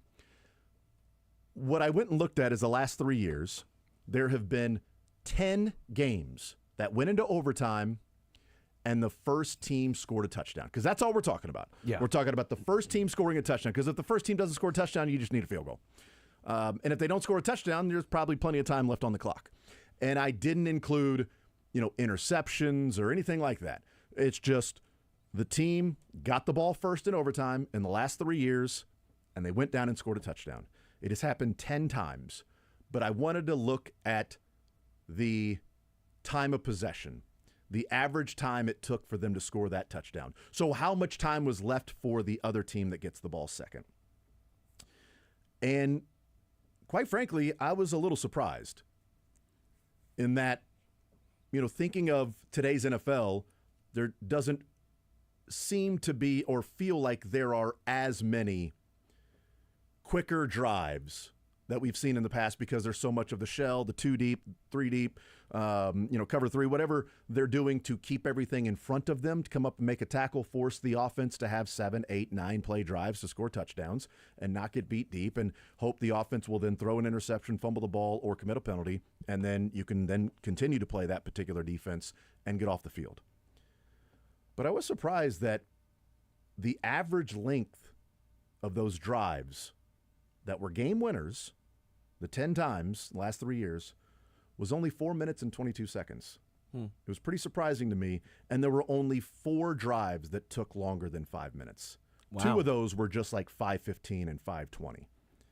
It still doesn't give the same amount of time as the other team. Sure. 2 of them were like 7.5 minutes. There was another one that was like 6 minutes and 45 seconds. Hey, win the coin toss. Well, you're not wrong about that. But even winning the coin toss, the Chiefs wanted the ball second. Yeah. But they wanted the ball second because there was going to continue in the Super Bowl. When it got to the end of that quarter length, people were like, oh, my God, is the game going to be over? Do you only have this time to score? And it was like, no, they're going to go into another quarter after this one. So they've got a full possession to be able to touch the football, to be able to score or not, to score a touchdown or not. They don't have to kick a field goal right here with 5 seconds left to tie it up and then go in and force another overtime and start over. It makes it really interesting on what teams are going to want to do. Get it first still, or want it and possess it second. Again, the numbers almost say it doesn't matter either way. So if it doesn't matter either way, you would want it second because then you know what to do, whether if you need to go for 2 or not. So if you've got 5 minutes and 38 seconds on average to go and score your touchdown, if the opposition had it first and went and scored their touchdown with 4 minutes and 22 seconds, the difference being, though, if you touch the ball first and you know that now at the end of 10 minutes it's going to be a tie. It's not the playoffs. You can't have a tie in the playoffs. So regular season, you got 10 minutes. If you touch the ball second and score, well, what if there's a minute and a half left? Well, now it's sudden death. So the other team now has a minute and a half to go kick a field goal. Yeah. And so there's an advantage even more to the team that gets it first. You would even if the second, even if we now know that both teams will get a possession. So if the first team scores a touchdown, well, the second team can still go down and score a touchdown. They could go for 2. Yeah, that was my thought process. They could certainly go for 2 and do that. And the Chiefs were going to do that against San Francisco. We had found that out, that if San Francisco scored a touchdown and kicked the extra point, if the Chiefs then got the ball and scored a touchdown, they were going to go for 2. And win it right then and not just go into an extra overtime period. My question would be simply, why have a time at all? What's the point of having 10 minutes or 15 minutes or anything like that? I know that there are ties in the NFL. I get it, whatever. But college football doesn't have a timed possession. It's just both teams are going to get the ball until they either score or give up the down. Now, it starts at the 25-yard line, so they can only get a couple of first downs, and then they're going to have to kick a field goal or turn the ball over. But if both teams are guaranteed to touch the ball, and if they both then score a touchdown and kick the extra point or both get 2, and then it becomes sudden death, what's the point of even have 10 minutes or 15 minutes? Just say overtime. Yeah. This is what it is. There's no need. But they want ties. They only want 10 minutes because of player safety, Sterling. What is this? That's what it is. It's player safety. This is America, USA. We live in France. What are we doing here? We playing soccer? It's player football. No, this is America. We have footy. Winners. We have losers. Does everyone get a Clementine after the game? I hope so. Those are everyone nice. get a juice box? I hope so too. Those Replenish are nice. your vitamin C? Yes, I need it. Come on. That's no. perfectly fine if I can get that. I'm with you. There should be untimed. We need winners. We need losers. Yeah, both teams score a touchdown, then it becomes sudden death. Yeah. And then you don't have to worry about, well, it's a tie, so we're just going to take knees and take the tie, if that helps you in the standings. Or we at least have another chance to force the issue to go in and kick a field goal, but we're going to have to do it in a hurry-up offense instead of just saying we're going to run our offense and go and kick a field goal and go and win the game. The only tie I like is tying my shoes. Is that right? I don't like tying my shoes. I keep them tied, slip them on. I actually do too. Yeah. I was going to say necktie, but I don't really. I don't like tying a necktie. I don't either. mind. I don't Bow mind tie? it. Bow tie, I try. I have made some. I have a friend named Ty. I like him. Yeah, that's true. Yeah. It's a cool dude, you know? So Either way, Yeah. we need winners. We need losers. This is America. Yeah, no, I'm with you. But on the player safety issue, so the reason they cut it from 15 minutes to 10 minutes, they amended the proposal. The proposal was originally both teams possess the ball and 15 minutes. They decided the way that they would get it passed is that both teams possess the ball and it remains at 10 minutes because they cited player safety. Right? Yeah. They don't want to go that extra 5 minutes. They'd rather take the tie with 10 minutes and the quarter expiring than risk player safety. Well, everyone knows once it hits 10:01, knees explode, Yes, ankles everybody knows just dislocate. 70 minutes is the max that you should play football. Yes. Anything more than 70 minutes, it's too much on your body. And now playing 3 games in 11 days, not a big deal. It's No, not at 70 all. minutes in Yes. one game, 71 minutes. 70 minutes is the max that you can play. And they're even before like player 70 safety. because it used to be called NFL Play 60. That's a good They're going point. to switch it Yeah. to NFL Play 70 now. I mean, this I is guess. Yeah, a whole new certainly campaign. can't be NFL Play 75, because that's what it would have It's been just anyway. silly. I mean, it doesn't roll off the tongue the same way. But what I loved about, and this is a different rules proposal, this was about the tush push that Rich McKay on the competition committee in talking about the the back and forth and tabling it, and he was asked about, okay, so the numbers don't say that this is a player safety issue. The numbers don't bear it out that guys are injured. And he said they're looking at what maybe could be rather than not what has been. What could be in the future injuries to the tush push, not what has been. So essentially, Rich McKay is saying we're so concerned about player safety that we don't even care that there have been studies that have been done about the tush push that show it does not increase injuries.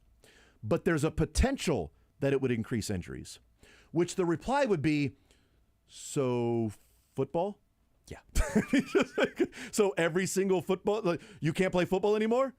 If you're worried about player safety and not what has been and what has been studied to see what helps with player safety, but you're worried about what could be in the future, then I feel like every single play in the NFL should be discussed as to whether or not it's outlawed. Yes. Like, it's just an absurd thing to say. Like, we have studies that show this does not increase injuries. But the competition committee apparently says that doesn't matter, that we have that information. We're going to dismiss that because there's a chance in the future people could be injured from this play. There's a possibility, even though we've seen this play for, 3 years now? Yeah. But there's a possibility that the next couple of years we could see a rash of injuries, and we want to avoid, because we care about player safety, we want to avoid that of anybody having to go up against the tush push while playing 3 games in 11 days. It's the tush push that's the problem, not the truncated, not playing Thursday, not now being a 21-day window to where you're going to be moved from a Sunday to a Thursday. Not allowing a coach all season long to say, we're planning out our season because we've got that short week in week 9. So we're doing this, and this because week 9's a short week. Oh, crap, now week 13's a short week. Well, I mean, we've been moved in this way. Well, not a big deal. The tush push could have injuries in the future, Sterling. And then I talk about all the time. We talked about this past playoffs and the regular season concussions. They take it so seriously, as they should. And then the playoffs roll around, and what did I say? Oh, yeah. I go, he should not be playing. And what happened? He didn't even take a hit. It looked pretty benign. And what was that? Was that the Texans game? What game was that? The Bills. That was the Bills game, right? The Bills, yes. And right away I said, sure seems like concussions all of a sudden they clear a lot quicker in the playoffs in the regular season. That was a benign hit for him to have to be carted off. And that was kind of my point, is they cite player safety time and time again, independent neurologists, yet it sure seems like playoffs come around, those concussion protocols seemingly easier to pass. Yeah. So that's my real concern. We'll take a timeout, come back, continue rolling, wrap up this hour. Coming up next.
All right, we continue right here on Sports Radio 810 WHB. Jason Anderson with you, Sterling Holmes, Dylan Michaels, the Drake as well. Dylan the Drake Michaels.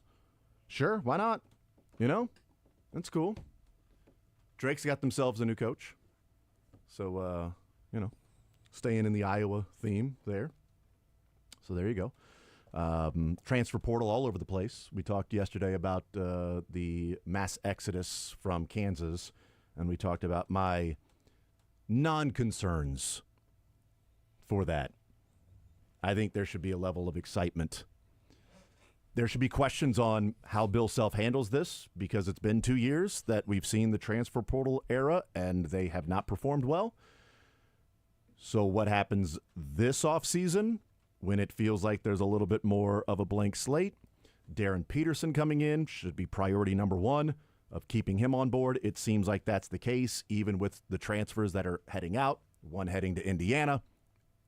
It seems like, Floyd seems like he's heading to Indiana, kid from Indiana. So we'll see with all of that. But, Darren Peterson, obviously the big one. But, no particular crazy news today or anything, just continually guys taking visits and things like that in the transfer portal era. Clark Hunt weighed in on Trey Smith yesterday at the league meetings. And Trey Smith, the only player still on the franchise tag. July 15th is the deadline. And Clark Hunt said, and see if this makes you feel one way or another to a timeline for Trey Smith. Clark Hunt said, quote, "Our desire, and I believe Trey's as well, is to work out a long-term deal. We want to get that done before the deadline." I think most people kind of on board that this is going to be into July.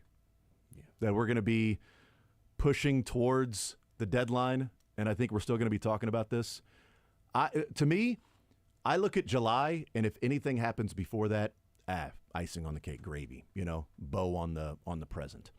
But I'm sort of just planning on this thing's going to last after the draft, into OTAs, mini camps, and right around to when we're talking about whether or not we get to camp and Trey Smith is playing on the franchise tag for 1 year and will then go into next offseason as a complete free agent, or if the Chiefs want to put a franchise tag on him then to increase his salary from $23.4 million, which is already well ahead the guard market, to then go to $25 million to franchise tag him the next year. And Clark Hunt saying, our desire, and I believe Trey's as well, is to work out a long-term deal. I think it's Trey's desire to work out a long-term deal. We want to get that done before the deadline. Yeah, sure. And we'll hear from Brett Veach next couple of weeks, a pre-draft press conference that they'll have before, 3 weeks from tomorrow when the NFL draft starts, the first round. So we'll hear from Brett Veach probably, a couple of weeks from tomorrow or Friday, or maybe 3 weeks from today or yesterday, around that time. And we'll see if there's any update on this. But I'm just approaching this the rest of the summer as Trey Smith, if it's done, it's going to be in July. And I don't expect much traction to take place until the deadlines spur action. Yeah. And that deadline is a long way away right now in July 15th. And if they aren't close right now, how much digging down into the details and those negotiating periods and meeting and spending time together in a weekend in a conference room and hammering it out and figuring out what this long-term deal is going to be before you get to the deadline. Yeah. Deadlines spur action. And that's what it's going to come down to. It goes back to being a kid, and there's a deadline, and you think, oh my gosh, I have 3 weeks to get something done. What do you do the first 2.5 part of those weeks? Forget about it. Forget about it. Not even. Don't worry about out it. Of mind. It's you just described college for me. Do literally anything. Spending else. all that time thinking about 100%. what topics I'm going to discuss. Yes. I'm not just gonna do nothing and just completely put it off and then scramble and come up with some random topic at the last minute that I didn't even give much thought to, and then put the project together and then turn it in and go, what? I got a C? Whew, thank God I got a C. I thought that was an F. But that's what it comes I don't down have to retake the class. But seriously, it's almost like ingrained in human beings for Yeah. procrastination. I'm not saying they don't want to get something done. I'm not saying they can't get something done before then. But again, it always comes down to deadlines spur action. What's best served? What is your time best served when you're talking about time management? What's best served right now? Spending 2 or 3, 4 days with Trey Smith and his agency to get this thing done, or spending that time studying, examining, continuing with your draft board, talking to prospects, all of that stuff. The Trey Smith thing you feel like is going to get done. Yeah. But priority number one right now for the Chiefs, what I want it to be, is what happens late April. What happens in the draft on that Thursday, Friday, Saturday. Manipulating the draft, moving around, acquiring picks, what other teams you think are going to do, prospects you bring in and talk to. That's what I want the priority to be. And I think Trey Smith ultimately will get done. I'd probably put it at 70-30. Yeah. That something gets done. Well, I like it. Well, since you're heading out, Dylan, next segment what we should do is what side needs the deal done more? Ooh. Chiefs or Trey Smith? Oh, I got an answer. It's a good tease. Yeah, you want to know my answer? I'll give you my answer right now. Have fun in San Antonio. No, my answer is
Radio 810 WHB. Sterling Holmes, Dylan Michaels, Jason Anderson heading to San Antonio.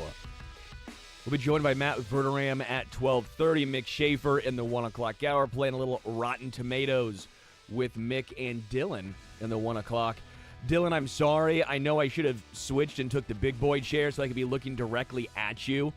But instead, I'm still sitting in my normal chair, swiveled halfway towards you, halfway towards no man's land. There wasn't enough time for me to explain that might be an issue, but it's all right. Well, I thought about it, but I wanted to roam the hallways. I roam the hallways like Lorenzo Cain roams center field at Kauffman. I'm a big roamer. I just go out there, I talk to people, and I get caught up in conversation. It's not my fault. And also, I needed the phone or the laptop charger, which is easier on this side of the table. So, don't hate the player.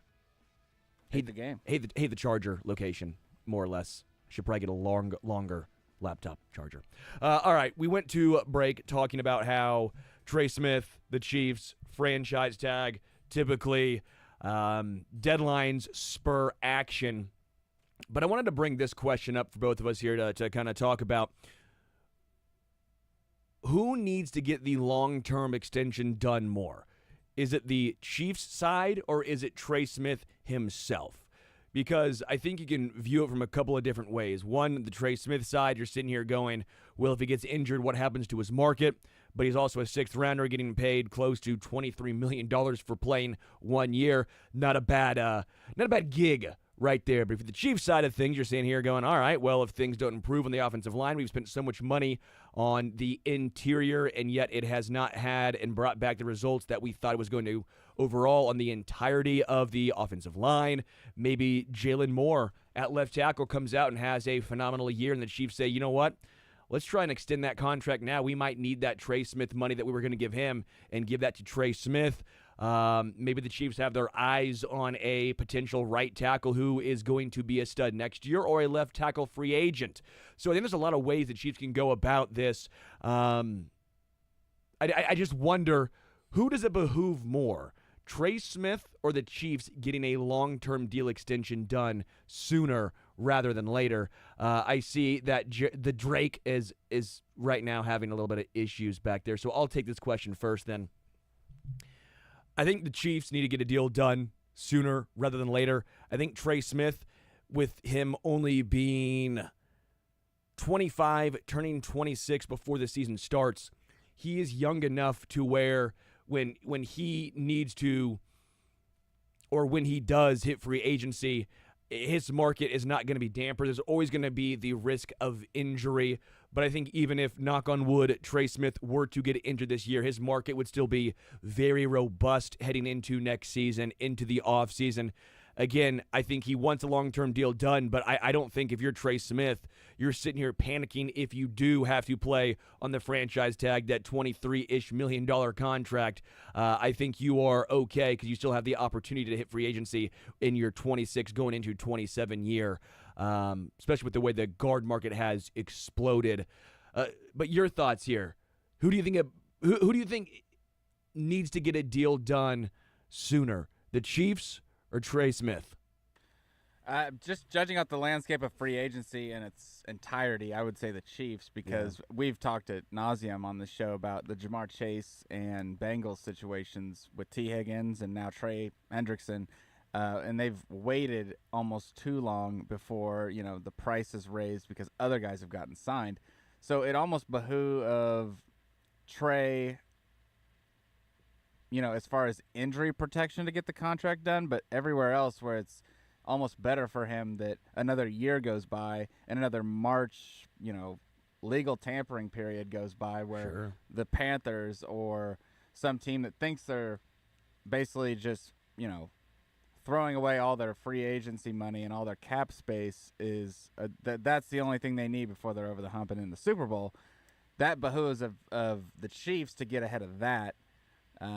So there's, reasons on both sides. I would say that Trey has more pros of waiting.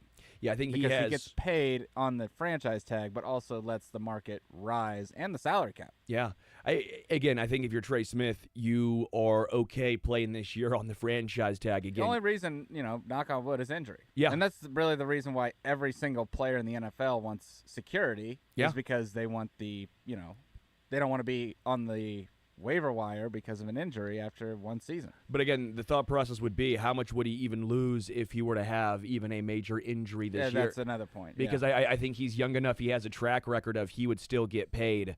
I don't think it would hurt him to that extent, which, again, I think that means that he holds more of the power, which is fairly rare that I think the player holds the majority of the power in a situation like this. Typically, it is the team. The team with Trent McDuffie, I've talked about it, how, he might be able to hold out, but he still has 2 years left. If you pick up that fifth-year option, you still have the franchise tag. I mean, the Chiefs, if they wanted to play hardball, I don't think they would. I don't think it's the best method. But they could technically play hardball and have Trent McDuffie for an absolute steal for 3 more years. It would be nearly half the price of a long-term extension for Trent. Again, I don't think they do that, but that is something that they could potentially do. Trey Smith isn't in that boat. He actually now is the one that wields the power, which is, again, fairly rare in the landscape of the NFL. But if you are Kansas City, the thought process getting a long-term extension done was to open up cap space, right, for free agents. Well, all the big-time free agents have already signed. Yeah. It almost is better to just leave it be. I mean, unless you get the deal you want on either side, then it probably won't. I mean, it might get done, but it probably won't. Yeah, I mean, it sounds like at least we would have heard more rumblings about them being closer when the franchise tag came down. Again, he is the only player in the NFL who was playing, or at least currently slated to play, on the franchise tag. Even the Bengals came to an agreement with T. Higgins. I find it interesting on both sides because neither side needs to necessarily rush. If you're Trey, again, we've talked about here, he's okay. He'll hit free agency then going into his age 27 year. He's 25 now, going to play this year on his 26th year age. He's okay. And if you're the Chiefs, you're sitting here going, well, we wanted to get a long-term deal done to open up cap space because then we could use it to sign free agents. Well, the majority of the free agents that they were going to sign, first wave, second wave, those guys are already gone. Who else is out there? Who else are you spending a good chunk of money on to bring in? Not a lot of names out there. So both sides don't feel like they're in a rush. And we talked about it, little procrastination going back to high school, middle school, college, wherever you were at. You had a project. It's a 3-week project. There's your deadline.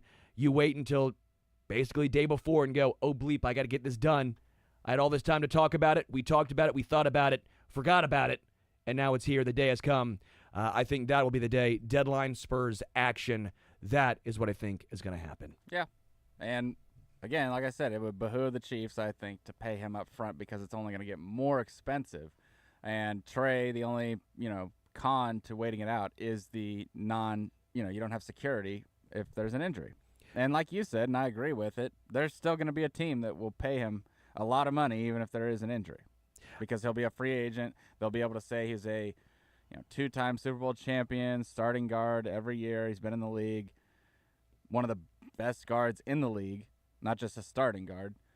And clearly the Chiefs are very hell-bent on at least trying to see what they can do to keep him. You know?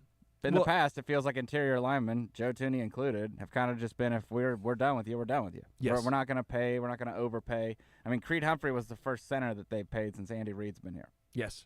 And cornerback and center have been the spots where the Chiefs traditionally have not interior paid. linemen. Interior linemen. I would say. Because Allegretti walked. I mean, you're not going to pay him a lot of money, nor are you going to make him, happy because he wanted to be a starter and paid like one.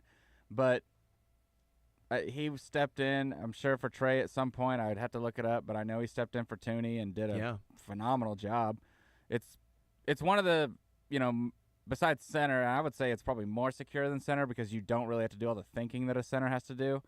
Guard is, I would say, if you're ranking the positions as far as easiest, it's right guard is probably the easiest line position on the offensive line. Yeah. Because you're protected by the center and the tackle, and you're not calling out protections. You don't have to know, where we're setting the blitz protection, things like the centers have to do with the quarterback. I really feel like, I don't know why, it was Robert Hunt's contract with, I think, the Panthers that kind of set this all off, where we're just going to pay guards an absurd amount of money because the running game is now becoming the focal point of the NFL. And I think Trey has to take advantage of that, but also, like, why would you not wait?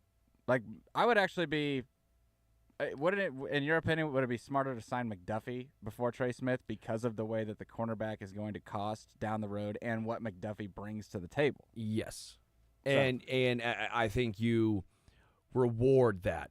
The issue is I don't see the well, one, I don't think the guard market's going to continue to go up the way it has. I think we're going to see a little bit of a plateau eventually, and I think that we're going to be pretty close to that plateau. We talked about it with Creed Humphrey. Would it have made more sense to get the extension done with Trey Smith last year? Because you probably could have given the same deal that you gave Creed last year, the same deal this year, because he is so much higher paid than the next closest center, right? But guard, I think we thought we were paying Creed Humphrey that money because you could move him to guard if you needed. He was almost a two-position player. Sure. Because centers, like I said, it's the harder of the two. And usually, I mean, look at Landon Dickerson. He was drafted as a center. Now he's a guard, and he's one of the best. I think he's the highest paid in football right now. Yeah. So that's where I'm wondering is what is their motivation? Are they just tagging him so they know they have him for this season, and really they have a number that they're never going to go over, and that's why it's not happening? Or is it because they actually are negotiating and trying to keep him long term? And we'll see in the draft.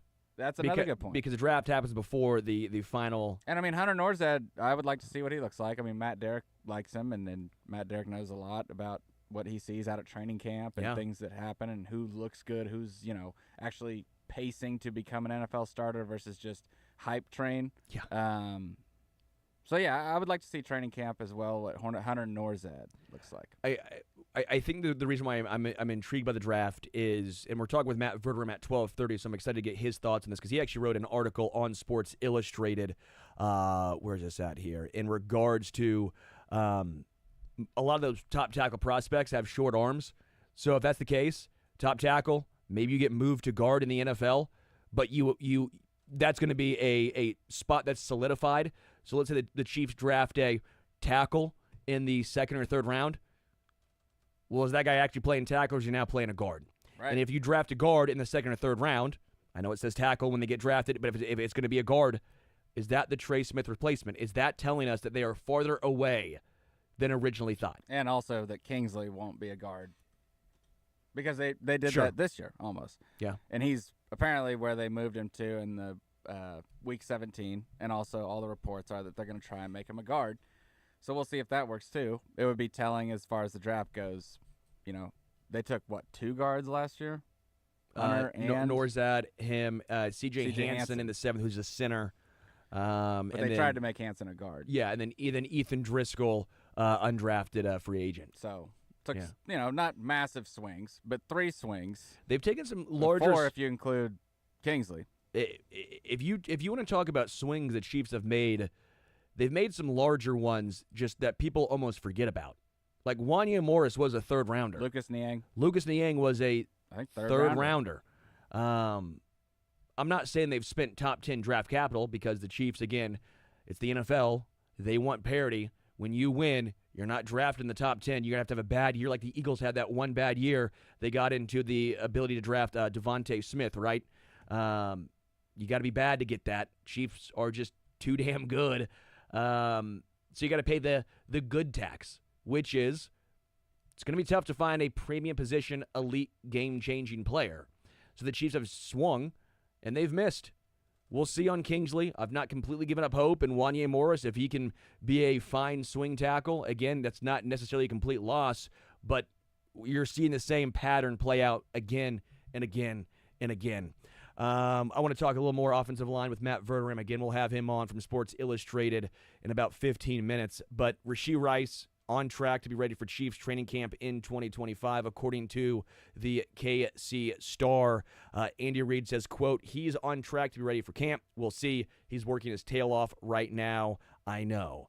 I don't think there was any doubt about this, but still nice to hear Rashee Rice being ready, should be ready for training camp. Again, we will see with the suspension. I feel like that's being almost forgotten about. But I do think Rashee Rice is such a, and we hope he's the same post-injury because some guys have an injury. They don't look the same. Wide receiver seemingly is a little different spot than, let's say, cornerback. I'm very intrigued because not just him coupled with Xavier Worthy, The offense has been built on yak ability. Rashee Rice was a top 3 yards after catch in his full season in the NFL, right? In his rookie year. The offense looked better with him, even if the average depth of target from Patrick wasn't anything drastically different. The reason why Patrick looked better and the offense looked better and they were able to move the football more effectively, even with a worse wide receiver surrounding cast, at least on paper, was because Rashee Rice was so good yards after catch. Didn't help that Travis Kelce, his yak fell off a cliff last year, especially compared to 2 years prior. But again, to me, I think Rashee Rice makes that much of an impact in this offense. When targeted so far in his NFL career, Rashee Rice is a 122.2 rating. That's insane. Patrick Mahomes, in his MVP season, 2018, right? His QB rating was 113.8. When Rashee Rice is targeted, it's a QB rating of 122.2. So, again, he is a game-changing wide receiver. Suspension, injury, we'll see what he looks like, but I think it's fair to count on the offense looking completely different, even with him just being thrust back into the lineup. I don't think Patrick or the offense has to have this massive overhaul. I want to see more deep balls. I want to see Xavier Worthy and Patrick become more in sync on those. But again, when you see a guy as talented and as explosive with the ball in his hands as Rashee Rice is, it's explosive in a different way, right? It's almost like a Amon-Ra St. Brown, where I'm not talking 40 time. I'm talking elusiveness. Football speed. Football speed. Thank you. It's Jerry Rice. It's Jerry Rice. It's Amon-Ra St. Brown. Allegedly, he ran a 4.6, but the reason why they liked him was because it's not a straight line run every play. It is a football play with a lot of different moving parts and players. So, Rashee has that. And I'm not trying to take a knock on Isaiah Pacheco, but we've seen guys who have had fast 40s, but it doesn't look like it's John Ross, Darius Hayward-Bay. How many guys have we seen can run a fast 40, and yet I mean, all of them, because Xavier Worthy, everyone just expected to be about. It was like, oh, well, yeah, great. Ran the fastest 40. We'll never see him again. it was actually, he's been the outlier Yeah, almost. exactly. It's gone so far one way. But with Rashee Rice's route running ability, again, it's almost like Travis Kelce, where he's not super fast, but he finds ways, game speed, to make dudes miss. Again, that 122.2 QB rating when targeted is, quite frankly, just absurd. So I don't think the offense needs to take any drastic changes. Just getting Rashee Rice back will make a world of difference. Do you think there's still possible the Chiefs draft a wide receiver? I'll throw a name out there. Late. Well, saying first round. Oh, okay.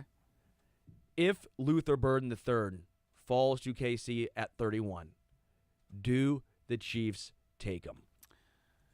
He would be best player available at that point, right? I would say so, yes. Yeah. And if you're going off of a board, then yes. If you're going off of need, no. Which you should draft off the board. It should always be not for need, because then you're reaching. Eventually, oh, well, that's all right. Oh, we'll look past this. And then all of a sudden we're looking past 5 or 6 things that were, non-starters for you in the past. But we need a tackle, Well, we kind of saw it last year. But I would say yes, because he would be the best player available. We don't need him, but, there would have to be someone else that's right there, same grade, maybe a different spot, maybe a cornerback. Well, I think when you draft for position and not need, again, we'll see this year, you're left with guys, sorry, but FAU. The Chiefs needed a pass rusher. Right. They're here in KC. They were going to make a pick. What do they end up with? They need an edge rusher. Yeah, and then FAU. I agree. I'm saying, and I was going to add to your thing. Not only are they not making the pick, they broadcasted it to everyone that would listen that we're making this pick. Yes. We're not trading. No one should call us an offer because we're in Kansas City. So we're going to make a draft pick. The Chiefs wanted a running back. They drafted Clyde. Could add T. I'm not trying to say, I'm not trying to have revisionist history here or I understand it's a sunk cost, but I do think there's something to it of when you draft for a specific position, you're pigeonholing yourself into a spot where you are, yeah, great, you got the position you needed, but is that player going to do anything to help the roster?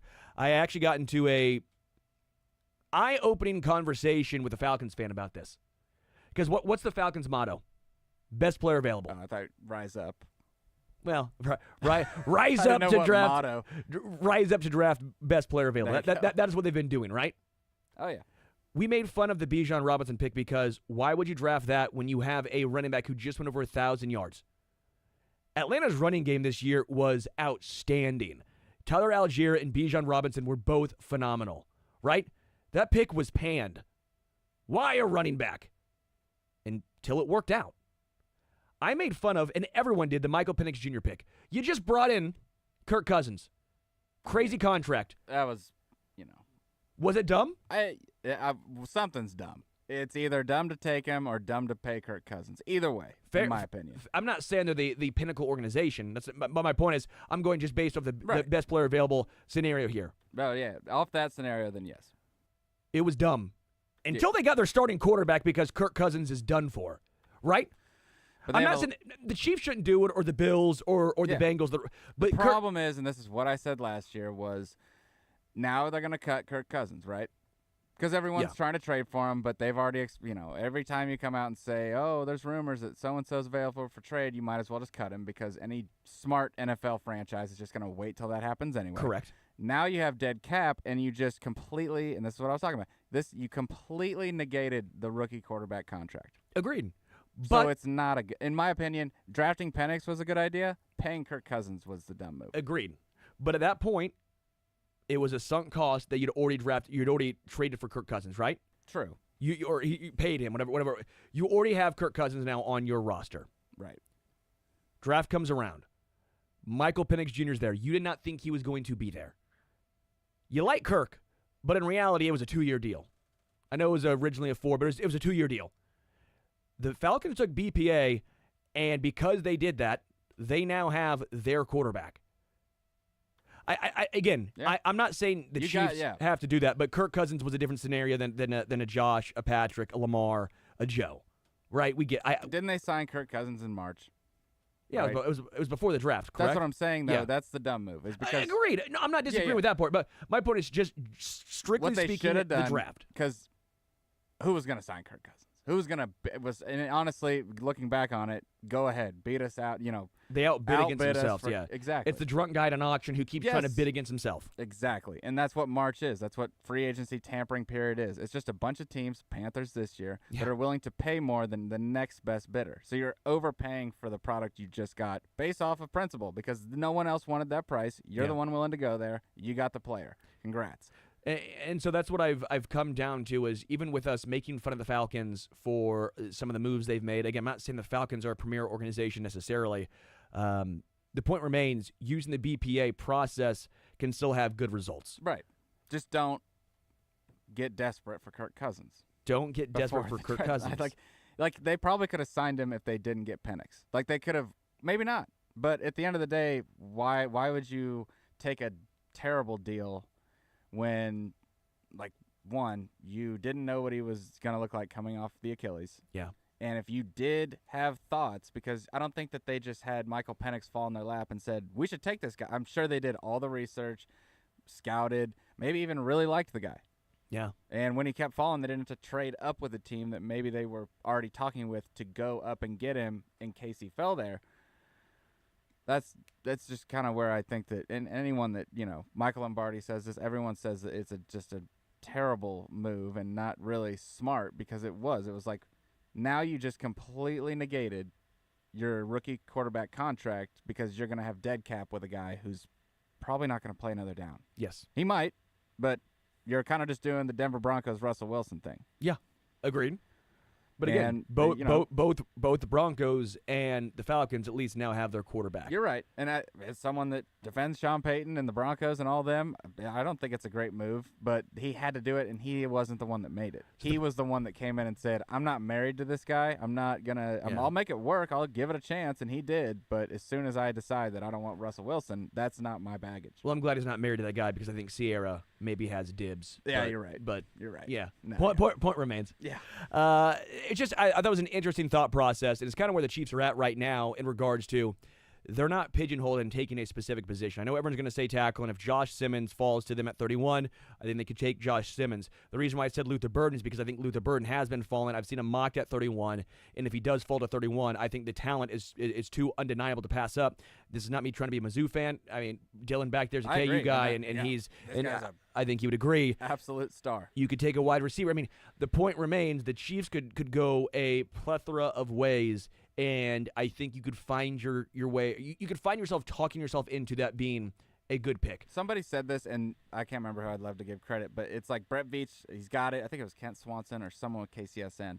But they were saying, like, Brett Veach never goes into a draft with a glaring need. Like, he's got everything. He's got Trey Smith for a year. He's got this Jalen Moore.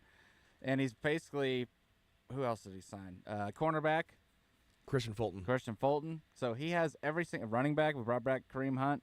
Yeah. Like it's like he goes in and he takes away all the, obvious moves that we would take at 31 by filling those needs in a cheap fashion too. He didn't go out and overpay. He didn't say, "Oh, someone's going to get Trey Smith." They just tagged him. Yes. They said, "Okay, we're tagging you. Then guess what? If you want to go somewhere, we're going to get draft picks out of it." I think wide or running back is a position, but you could get that in the third, fourth, or fifth round. I think I don't want glaring need might Like be you would an take overstatement. Pacheco and Kareem Hunt over, like, oh no, we have to trade up to get a running back. We don't have to trade up to do anything really, because of the fact that we've kind of had a pretty productive free agency. Left tackle last year going into the draft was the only situation where I think there may have been, I don't want a glaring hole, but it was an unknown. Left tackle was the one spot I think in the Brett Veach era where you go, right? Yeah, this is pretty. When I say glaring hole, they can put a guy with a uniform out there. Sure, like sure. I'm that's where I'm saying is like, hey, we have a spot and this guy can fill it. Yeah. Not is it good, is it bad? Yeah. Because you're right. Like there was definitely a need for left tackle. Yeah. We had one, but it wasn't that great. We'll take a break. We'll come back. We'll talk more about this. A lot of Chiefs talk coming your way. Matt Verderam of Sports Illustrated up next. The Zone, Sports Radio 810 WHB.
Welcome to the Zone, Sports Radio 810 WHB. Sterling Holmes, Dylan Michaels, Jason Anderson heading down right now to San Antonio for the Final Four. Matt Verderam of Sports Illustrated is our guest. Verderam, how are you?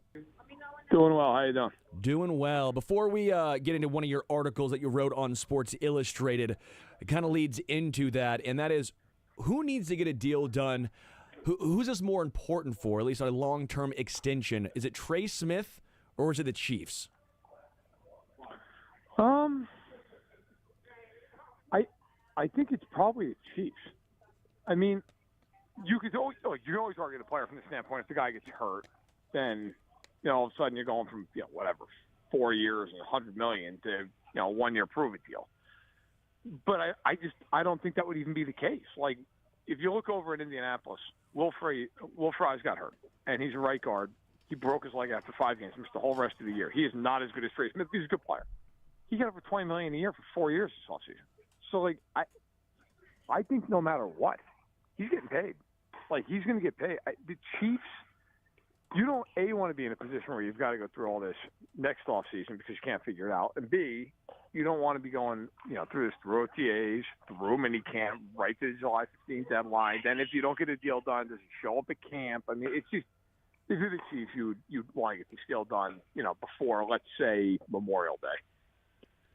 I agree, and that's what we came down to. Was this is one of the few situations where I think the player actually has a lot of the power when it feels like majority of the time the team is the one that wields control. I've talked about with Trent McDuffie how the Chiefs probably won't do this. I don't think they should do this, but if they wanted to do this, they could.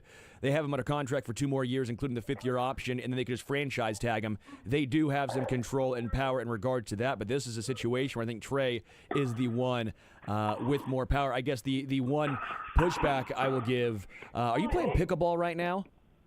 Yeah, I'm rotated out. I'm sitting here waiting to get into the next game. Dude, that's badass. I'm jealous. I hear you're scared. That's why you didn't invite me. Is that what it is? No, I'm not scared. But I'm just sitting here and, mixing in. It's a lot harder these days with 3 bulging discs in my back. But, what the hell? I'm still here.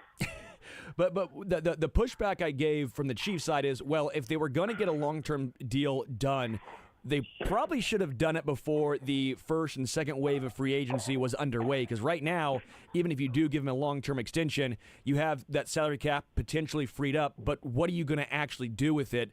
There's not like there's a few names out there that the Chiefs would go and target. Those guys are already gone. No, I mean, they would roll the money over. Like, that's what they're going to do with it, and then they're going to have it for in case of emergency or the trade deadline or something like that. But no, I mean, realistically speaking, it's not like all of a sudden they're going to have all this money that they found and go spend it wildly in free agency. I mean, there's just nobody left. There's nobody. Keenan Allen, like they're not going to even to sign Keenan Allen. They're not going to. It's not like they're going to give him $20 million for 1 year. I just think geez, look, you go into the draft. You pretty much draft best player available, with the only caveat probably being a defensive tackle. Like, you need a defensive tackle early, which the good thing is this draft is loaded with them. And I think you need a running back. After that, draft whoever. I mean, if you feel like there's a really good edge rusher, go get him. If you feel like there's a linebacker, you like, draft him. You like a corner, cool, draft him. You like a receiver, awesome, draft him. Like, I don't know that the Chiefs are burdened by position with, again, probably the lone, like, true blue starter they need is a D tackle, because I think next to Jones they don't have that guy on the roster. But that's, that's first world problem. Like, if you're going to the draft, you need one starter, and the guy's playing next to a first Hall of Famer. Like, you're in pretty good shape. Is there a defensive tackle or two that you think would make a lot of sense here in Kansas City? Kenneth Grant's a player out of Michigan. I think he makes a lot of sense. Everybody's talking about Mason Graham. Grant's a really nice player as well, and he's a guy who, he's well over 300 pounds, big body guy in the middle who can also get up the field, push the pocket. I think he would fit really well in Spags' defense. Derek Harmon is a guy who I think is a little bit more of a run stuffer, and maybe there's some development to be done there in terms of pass rush game. But I like him. I think he's talented. Kid out of Oregon who's played some big time college football. But like I said, though, man, they have so many options here. I mean, they have the defensive tackle class. If you talk to people in the league, took a straw poll and named the 3 best classes in position in this draft, I guarantee you they would be defensive tackle, running back, and tight end. which is outstanding for Kansas City. Matt Verderam of Sports Illustrated is our guest. When it comes to running backs, any round in particular, any players in particular you think would be a good fit here in KC?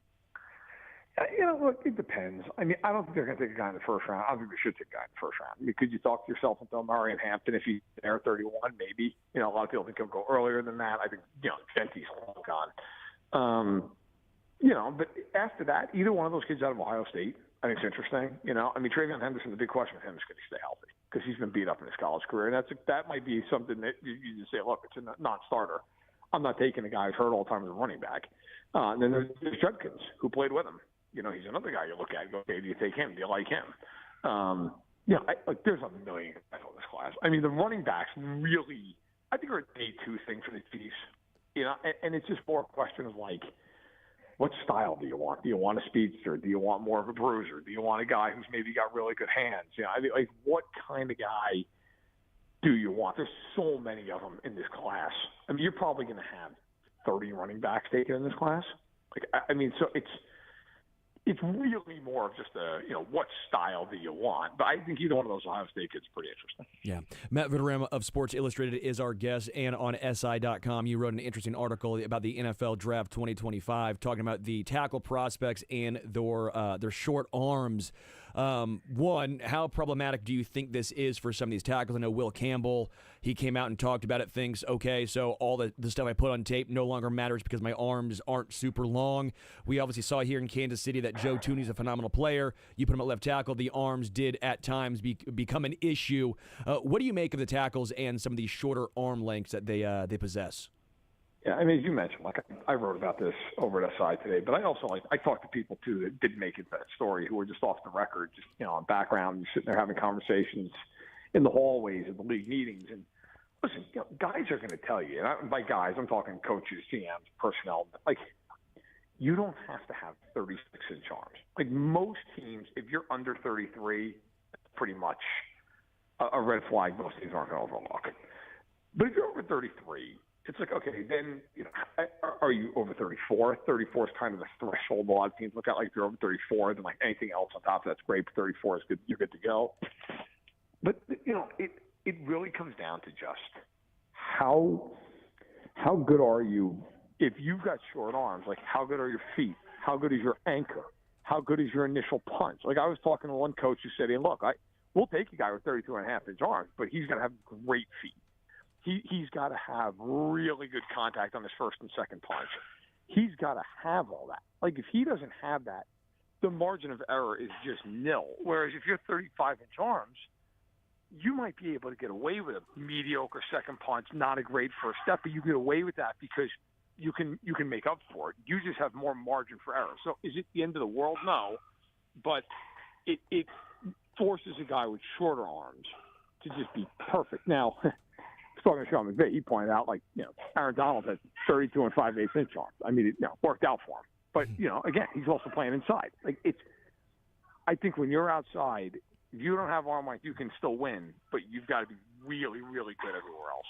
Or is there a chance the Chiefs take a quote-unquote tackle and move him to guard? Again, maybe that is insurance for Trey Smith if they don't think they can get a long-term extension done. I would be shocked if the Chiefs take a tackle in this class. Okay. I would be shocked. It would have to be something where they were sitting there and they just said, my God, the value is so outrageous, we have no choice. I mean, just kind of talking to people around the team, talking to people in the league, I would be floored. I've seen so many people mock the Chiefs and offensive linemen in the first round. I'm just being honest. I would be floored if they did that. Even Josh Simmons? Yes, all of them. Okay. All of them. Look, it's not a coincidence.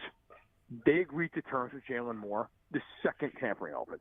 I mean, literally, I think they were the first contract got done. It was Josh Simmons. Look, here's the thing with Josh Simmons. Okay, he's coming off a big injury, and look, there are questions I think that go beyond the field too with him. So or at least in terms of I should say beyond the tape. Just is everything with him exactly how you want it to be? I think that's fair. So. I was talking to some people about him, and look, some people love him. Some people love his talent and feel look, if he wasn't hurt, his talent, his tape, he's a top 15 pick. There are other people who feel you know what, I got some questions, and then there's the injury. I wouldn't take him in the first round. So I think he will be a first-round pick. I think somebody will take him because of the positional value. This class is not good at tackle. I do not think that team's going to be the Chiefs. Yeah. Matt Verderame of Sports Illustrated is our guest. Of the rule changes, some that passed, some were tabled, including the tush push. Some were just outright turned down, including the defensive holding, the 5-yard penalty, potentially no longer giving automatic first downs. Any of the rules that changes or the ones that were tabled or turned down, any that you liked or disliked, any surprises here? I don't mind any of it, really. I like that the Sky Judges got to get more involved here, and they can go to New York. I'm a fan of the chain gang. I think the chip in the ball and that stuff is stupid. Come on. Let the human element breathe a little bit here. It's not the end of the world. I think there's a little bit of drama because of the chain gang comes out. I mean, hell, think about the AFC Championship game. Yeah. I mean, and I get it. I get maybe the Bills saying this is the hell with that. I want the chip in the ball. Well, maybe you would have been short anyway. Who knows? I don't know. I'm old school with that stuff. That's stepping strikes. It's fine. I don't really care. The overtime rule, I would have liked to see them go 15 minutes because I think you're going to get the unintended consequence of a lot of ties. But I don't have any real issue. There's nothing that they did that I really thought was egregious. And as far as tabling the tush push, I have no problem with the tush push. I don't want to hear all this stuff about it's player safety, player safety. They don't care about that. Yeah, they're about to make it this season 58 games. I don't care that there's no evidence that the tush push. I can't think of one time on that play that a guy's gotten seriously hurt. I can't think. Maybe it's happened. I'm just not thinking of it. I can't think of one time that happened. Well, they basically came out and said there haven't been any, injuries directly correlated from it, but there's the potential for injuries. And my thought process is, okay, so anytime you play football, there's a potential for injury. What are we doing here? Just because I hate watching the tush push, I truthfully cannot find a legitimate reason why I think it should be barred or banned from the sport. Again, I think it's going to be, though. I think it's coming. Talking to some people coming out of the meeting yesterday before I got on my flight, I think what's going to happen is they're going to say, you know what, it's a safety concern that guys are pushing the player with the ball, and you're just no longer allowed to push the player with the ball on offense, which, by the way, used to be a rule in the NFL. I think that's what they're going to go back to. So it's not so much they're going to ban that play. They're going to just say you can't push a guy with the ball anywhere. And Wow. that's the end of that play. yeah, so we've talked about it before, so that's the way you think it's going in regards to a running back who's, maybe stopped short of the first down marker, yet the offensive line, let's just say Trey Smith comes from behind and push Kareem Hunt. We've seen that a few times last year. Correct. That would Right. then become a penalty. Correct. Wow. Yes. Wow. I don't have a problem with it. I mean, I don't have any issue with it, but I think, I just think if you're going to do it, just be consistent. Yeah. No, I get that. In regard to the new kickoff rule of the touchback now at the 35 versus the 30, this was one I was pretty enthused about because I think it makes it so, obviously, the kicking team, they don't want to have the other team start at the 35. You're going to see a lot more returns. Last year, both parties acquiesced and said, well, we don't want to give a big play if the starting field position, the average is the 28-yard line, 29-yard line. If you're the kicking team, it's not worth the potential of a big play. Let's just kick into the end zone. The team who was receiving says, okay, it's not worth it to try and make a big play. Let's just get it at the 30-yard line. 35, different story. I'm pretty intrigued by this, looking like the Broncos came out and said anywhere between 70 and 75% return rates, what they're looking at. How do you feel about this particular rule change? I think it's fine. I'm happy with it because you're going to get more action. My only thing is didn't we come full circle on this whole thing? I feel like they literally started doing all this because they're like we don't want as many returns because there's injuries. Now they want more returns. So I get it. You're putting the coverage team farther downfield, so you're not getting those massive collisions with some guys running 50 yards. But it's still going to be high speed collisions. It's not like it's not going to happen. But I don't have a problem. I like the kickoff being in the game, so I'm fine with it. Yeah. You also wrote on SI.com, again, Matt Verderame of Sports Illustrated is our guest, talking about the NFL coaches acknowledge the toll of an 18-game regular season. How far away, how close are we to the potential 18-game season? Oh, I think we're pretty close. I think it's probably a couple of years away. But they can't do it until the NFLPA, renegotiates unless they go to the end of the CBA, which is at the end of the 2030 season. But the players deep down are fine with it. Look, the players know that they're going to get a prorated, raise for an 18th game, and they're going to get 2 bye weeks. The NFL is going to push this thing to President's Day weekend for the Super Bowl. Then they're just going to go right from that to the combine, to the draft, the OTAs, the schedule release, and it's going to be like the NBA is now, where you have 1 month in August where you don't care about it, but otherwise you're pretty much loaded up for football till the end of time, and that's just how the NFL likes. So the contracts, if you're already under contract, you would just get a 1/18th pay raise. They would just prorate it. Okay, that makes sense. Yeah, makes sense. Last question for you, Verder. I'll let you get back to playing pickleball. Obviously, Clark Hunt wants the Chiefs to become the world's team, talking about games perpetually on Christmas, international games. This is what the Chiefs want. What do you make of all this? I hate the fact that every Christmas is going to just be me sitting there watching a football game, having to cover it. But that's a selfish thing. I mean, I get why Clark Hunt wants it. I get it. I just think at some point you don't have enough money. And I don't mean him. I mean the league. It's not good at some point. But I get it. There's money to be made. They do huge ratings. They were 4 of the 5 highest rated games. Chiefs were involved in them last year.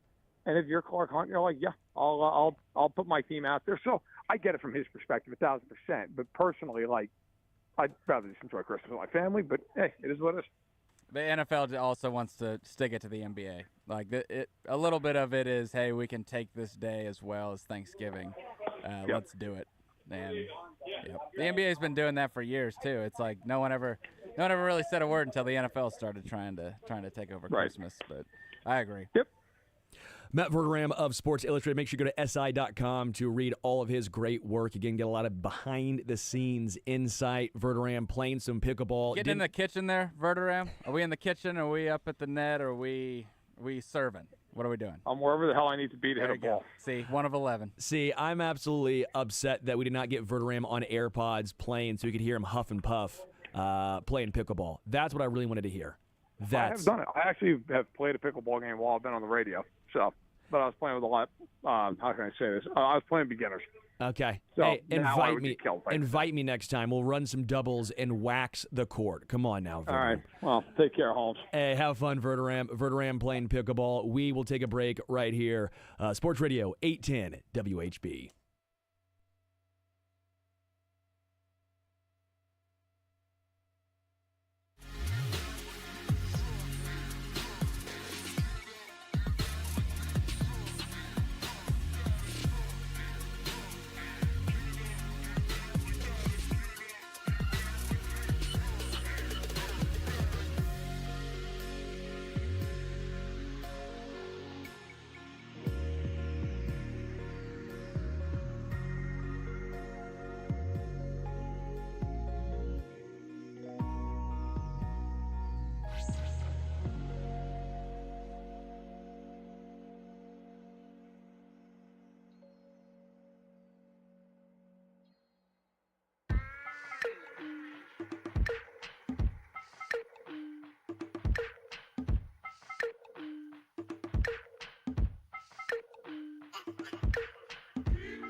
WHB, Sterling Holmes, Dylan Michaels will be joined by Mick Schaefer in the 1 o'clock hour. We're going to play some Rotten Tomatoes. Have a little fun. We need some fun after last night's storm. Matt Vergram, appreciate from Sports Illustrated. Dylan, you a pickleball guy? No? No. You sounded like you knew what you were talking about the kitchen. I mean, I know. Yeah, Yeah, I you know the rules. Because I've been one or two times, but like we've said before, there is so much that can go wrong, and not anything that really goes right or is worth it. That I just don't participate in things like that. There are rules, Dylan. Right. There are rules. No, I love pickleball. Big pickleball guy. No, the storm last night, it woke me up in the middle of the night. I don't know if you have a dog. You have a dog, don't you, Dylan? Yeah, Kevin. Kevin. Yeah. Great name for a dog. Human names are the best name for any really house animal, like Steve, Kevin, Paul. I got Bailey. It's That's a a solid human one. name, That's a but good one, yeah, though. he's a badass. Good dog. Your dog okay during the storm last night? He's a basset hound, so nothing really phases that dog. You would have to have a atom bomb go off before he might move from wherever he's laying down. Yeah, my dog last night, he was sleeping on his bed, right? He's out. Storms happen. He just crawls into our bed, but he's fine. I don't understand dogs that just freak out. I've never owned a dog or had a dog that all of a sudden gets a storm and it's just petrified. I like it. By the way, NBA last night, the Bucks had the single highest shooting percentage by any team this century. A little bit misleading because it was 1998, but the highest field goal percentage in a game since 1998 shooting. 68.9%, 51 of 74 from the field. And this is a thought process. The who? The Suns. Oh, okay. The Buns.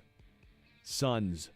But the point remains. Still a professional basketball Everyone team. keeps talking about how no one plays defense anymore. My point here is everyone is so damn good offensively. This proves my point.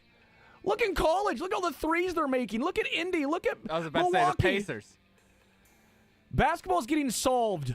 That's the issue. They're too good.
Welcome back to The Zone. Sports Radio 810 WHB. Sterling Holmes, Dylan Michaels, Mick Schaefer. Good to be here with you, Jim Rome.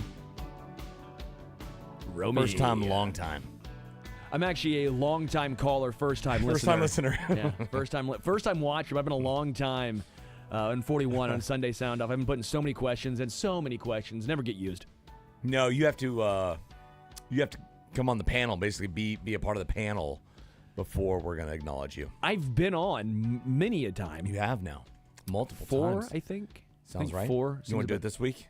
I no, I will be gone. Crazy. Another bro trip? No. 6-month little mini moon.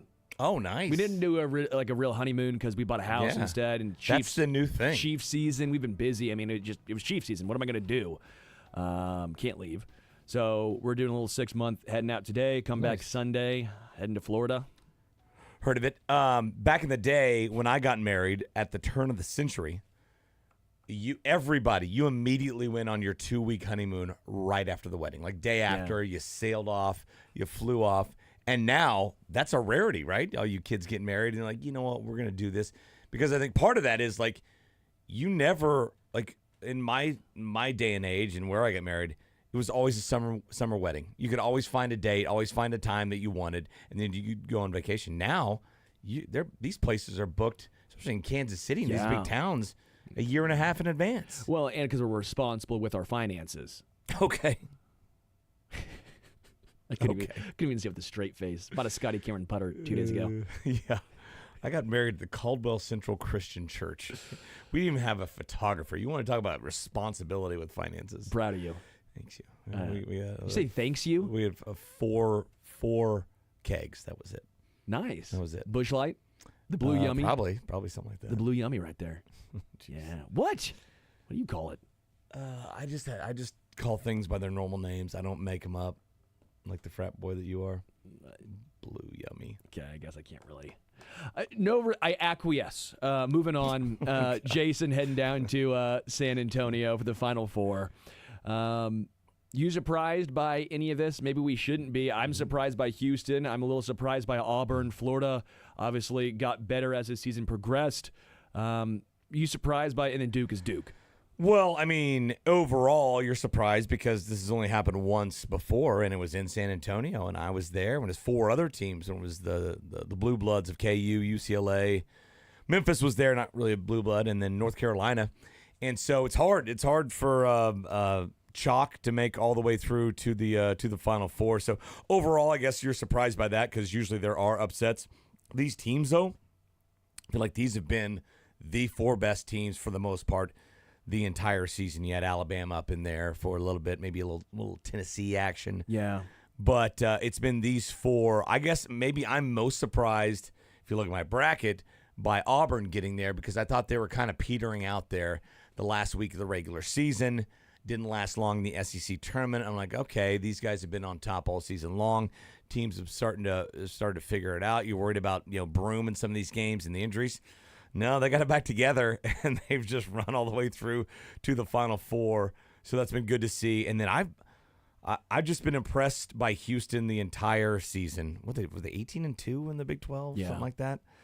That's unreal. First of all, it's unreal they're playing 20 games in a conference, but 18-2 in that conference, especially against all these teams that are brand new these last 2 years. You don't know about trips to Cincinnati, right? Yeah. Or Orlando or the Utahs or whatever. And there's so many things there that can trip you up, but they were great all season long.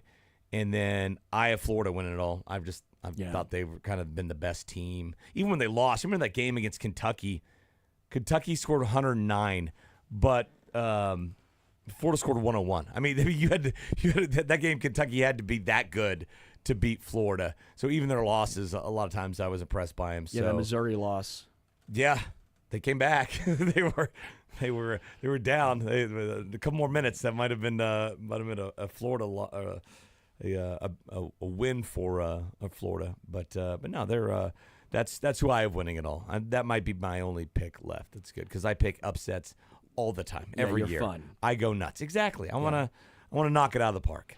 Yeah, I'm swinging for the fences. I every had time. Florida over Duke, so that's my championship. But I also had Gonzaga beating Houston. I had him in the Sweet 16. Like, they always make the Sweet 16. I had him either Elite Eight or Final Four. I had Gonzaga because I didn't believe in Houston, which is funny. After we did an entire segment about a month ago heading into, I go, you guys, Houston, look at the underlying metrics, the numbers. This is eerily similar to the Virginia team that won the national title, where just slow pace of play. Their defense is the best in the country. Offensively, while they don't score a ton of points, they are the most or one of the most efficient teams in the country, right? And I go, okay, so with all this research I've done, all the numbers and analytics, I'm going to have them losing in the round of 32.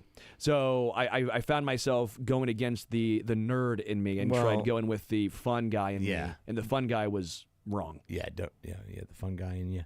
The year before Virginia won it all, remember, they were a 16 seed. They lost to a 16 seed. But that was a different team, though. If you looked at they played the same way. The That's metrics, what they're known though, for. were a little different. What were the metrics? Were they off by 0.5 or something No, like that? offensively, they were not the same efficiency ranking, the same efficiency numbers. What were they? Do you remember? I don't have the top of my head, but it was a pretty drastic difference. It was not a drastic difference from 1 year. They're always a great defensive team that is efficient on offense, but they don't score a lot. Yeah, and so I just typically don't enjoy that or think it's a recipe for success. Right, I agree, and that it can go either way. I think we saw it go either way in back-to-back tournaments, to where okay, a defense didn't travel one game, or you got a team really hitting shots, and all of a sudden your lack of firepower on offense can bite you, or you can just run through and just wear down teams for 6 straight games. Dylan, why were you laughing so hard back there?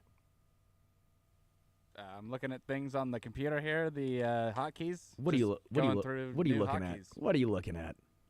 Just confetti, different things on the hotkeys, literally. I look back, Mick, and I'll just see Dylan give a guffaw back there, just an absolute chortle. And what? Lord knows what that means. You don't know what a chortle is? Pretty close to something else, but yeah, that works. Mick, you know what a chortle is, right? Yeah, no, I'm learning to speak your language. Yeah, Earlier you said acquiesce, and then you called it the blue yummy, and yeah. What's wrong with I'm learning this? to speak Sterling. Yeah, learn quicker. Chiefs in Brazil. I would if other people spoke the language. You're the only one. There's no Rosetta Stone for that. You're like, it's like Latin. It's not spoken anymore by anybody. I'll write a book. about this. Chiefs in Brazil, international. Clark Hunt wants to be the team on Christmas Day. They want to be... That's them. Like the Lions and Cowboys on Thanksgiving, Clark Hunt wants the Chiefs to be I cannot disagree that with team him more. Your thoughts? I think it's a horrible idea. I think it's a horrible, horrible idea. Is that because now part of you're that's media? selfish? Yeah, Absolutely. Yeah. I don't want to keep missing Christmases. But that's the line I got in for. But I don't know. I feel like fans too. It's like you have season tickets. You really want to make a choice between presents under the tree and going out to Arrowhead? Why can't we have both? Especially when it's on a Tuesday and a Wednesday. Yeah. It was fun every once in a while. Once every 6 years, it's like, oh, this is kind of cool. Well, I guess once every 7 years, wouldn't it be? Because it rotates, whatever it is. Sure. Oh, this is fun. Look how whimsical. It's a Chiefs Christmas game. Yeah. And then every year this kind of sucks. This is no longer fun. But I get where Clark Hunt's coming from. And I was talking about the international games as well, how he wants to be the world's team internationally and all these brands. And that's great and all. And I said, fun, fix left tackle. I know that's not his decision-making necessarily, but when I say that, I mean spend more money. Or ask the left tackle. I guarantee you none of those guys want to play every single Christmas. Yeah. Or want to travel to all these different countries and play. But my thought is, it's great because you can only do this if you're winning. If any other team came out and said the owner wants to play more international games, we want to be the world's team, we want to play on Christmas, the fans would say, hey, how about win a Super Bowl first? Yeah. How about build There's a not dynasty many in that first? group that you could, that could go out there. Eagles and Chiefs. Eagles and Chiefs. Because if you're the Bills even, you go, okay, hey, maybe win one first, right? So Patriots could have done it, but not anymore, And so I get where he's coming from, and you can only do it now because you're winning. But if you're going to bring in a lot more revenue, I want to see that spent on salary cap purposes because everyone knows it's a salary cap, but there's way to work around, circumvent the salary cap, if you will. Maybe don't be 28th in void years. I'm not saying you have to be the Eagles with one, but maybe get closer to 15, 16, 14, top 10. Start cresting that number. If you're making all that extra revenue, I would like to see it spent. Otherwise, you're planning on Christmas in a situation where I think, as we're alluding to, most fans aren't going to enjoy this. I don't think most fans care about what the Chiefs market looks like outside of the United States. Maybe I'm wrong. But if you're getting all that extra revenue, I think what all Chiefs fans would like to see is that funneled back into the team. Well, I mean, look, I imagine a gigantic. What is the proportion of money that a team brings in that goes to the salary cap? I imagine it's a big old chunk of it, but I would also imagine that in this case, that money is going to go to a new stadium before anything. Right there, put that in the coffers and get ready to help build a new stadium. Where do you think? Do you think it's a reno? Do you think it's the $3 billion potential? Legends. Well, you can keep listening. I'll say Legends. You'll say Legends. Yeah. Mick, it's 48% of the league's revenue is allocated to players. 48%. I would have guessed even higher. I would have too. Yeah. Thanks for that, Dylan. But yeah, if I had to guess, it would. I mean, they're already always going to be up against the cap. And I kind of like that they're not a void years team, right? That makes them responsible. No. I'm not saying I need them to be an Eagles or 49ers void year team, but I would like to see them be maybe a little dip their toes a little more than 28th. I would like category. it so I could win my arguments with Jason every year when I tell him the salary cap doesn't really mean much. Right? Right. And they could sign more guys. Like, see, I told you. They could sign both those guys. They brought all those guys back. Who loves Travis Kelce more? Who loves Taylor Swift more? Travis Kelce or Clark Hunt? Oh, great question. And in different ways, it's very equal, right? It might be Clark Hunt. Like, thanks for the international stage here. Thanks for the bump. Yeah, thanks, Tay-Tay. When it comes to Legends, again, they talked about how they want to get it done before an extension. They said they could do an extension. They don't want to in regards to the star bonds, right, on the Kansas side of things. When they said that, was that more indicative of them having a decision by then, more indicative of them choosing the Kansas side, or is that a situation where you think, okay, that doesn't mean much, they could still go back to Missouri? I think they could still go back to Missouri, but I think that is their want and desire to go to Kansas. What's your want and desire?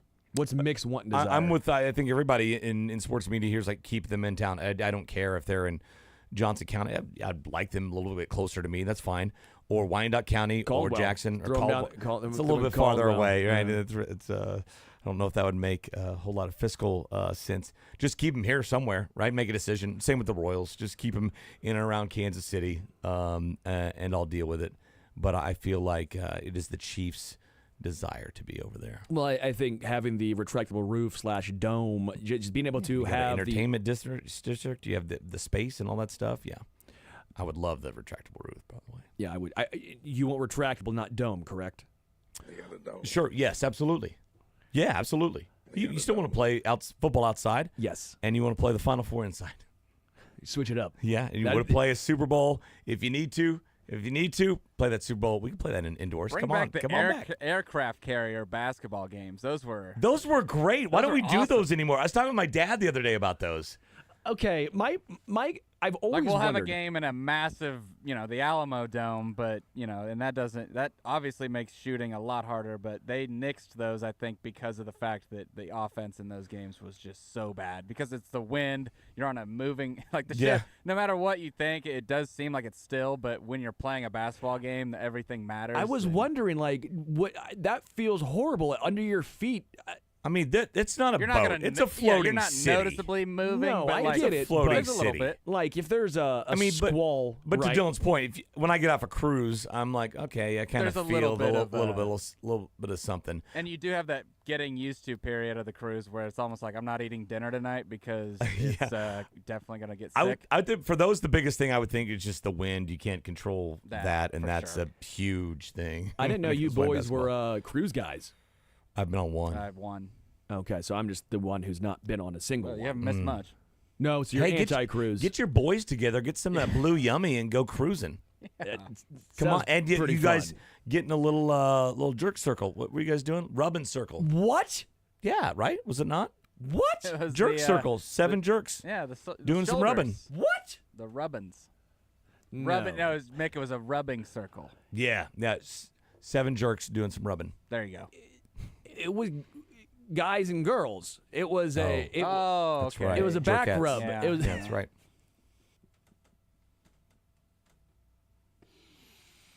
Mick. It was a I back didn't do rub. it. Yeah, we didn't say this. Yeah, I didn't say that either. Well, not specifically, Boys, but we can infer. what happened? Jason leaves, and it's all of a sudden just bleep me day. No, that's every day. No. That's obvious. No. We would not have brought this up had you not brought it up. Yeah, we did not. I didn't bring this up. But anyway, yes, you can do that on a cruise, I'm sure. Get your bros together. Rule changes. Thoughts? Oh, let's go. You ready? Yeah, let's do it. The tush push should be jettisoned out of the league.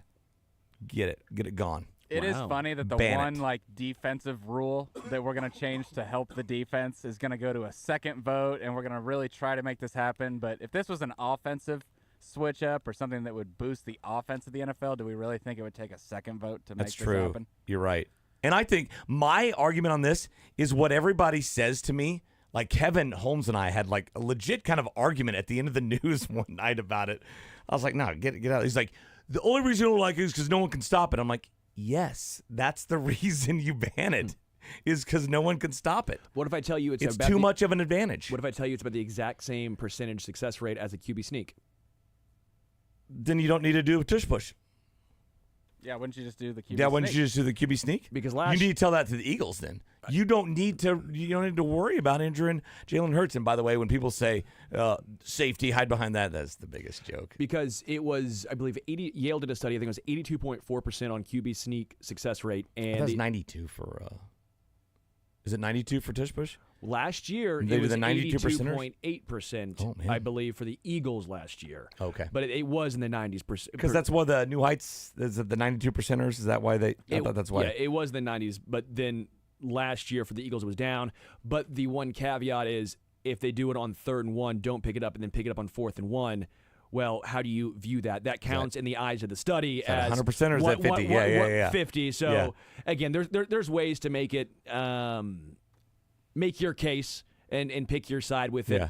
I come down to, okay, well, if you ban it, then are you going to ban pushing the running back, Yes. from behind? Yes. And talking with It Matt, used to be banned, well, yeah. but it was like 3 seconds. They would never call it. we talked with Matt Verderam before you came on at the 12:30, and Yeah. he said his feeling and his rumblings are that he thinks that's going to be the case, that they're going to go back to not only banning the tush push, but not just the tush push, but banning the pushing of offensive I can players. see the second one because here's what irks me about those calls is that it feels like it's from official to official how long we let the play Yes. continue to go, or team to team, because it does feel like the Buffalo Bills, like there'll be a scrum on the 10-yard line, and we're just going to wait to blow the whistle until all the Bills can get behind whoever the runner is Yes. and push them into the end zone. It is. It's a But great the Chiefs, point. If the Chiefs happen, I mean, it's a dead ball. We're blowing the whistle dead. We're not going to let this happen and give extra yards to Well, the Chiefs. if you've got a scrum, if you got a running back bottled up at the 10, and a couple O linemen come in and push him forward to the 7,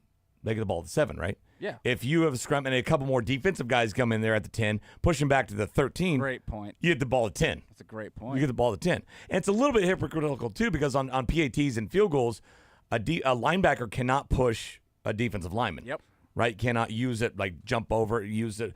I mean, so it kind of goes both ways. And to Dylan's point of like, it's harder to take away an offensive a rule that helps the offense as opposed to the defense. And I've always been on that more side. I'm like, this is hard enough to play defense. Why are we changing all these rules or allowing all these things? And so my deal is like, listen, if you allowed 2 forward passes every play, it would be really hard to stop, right? So we don't allow it. And here's the other thing, too, is like what irks me about the NFL is that they have this, we're boasting about parity. It's manufactured parity because this wasn't an issue when the Chiefs beat the Eagles in the Super Bowl. Yeah, it was talked about, but it wasn't a proposed rule change that has to go to a second vote to ban a play because everyone just said, well, the Chiefs won.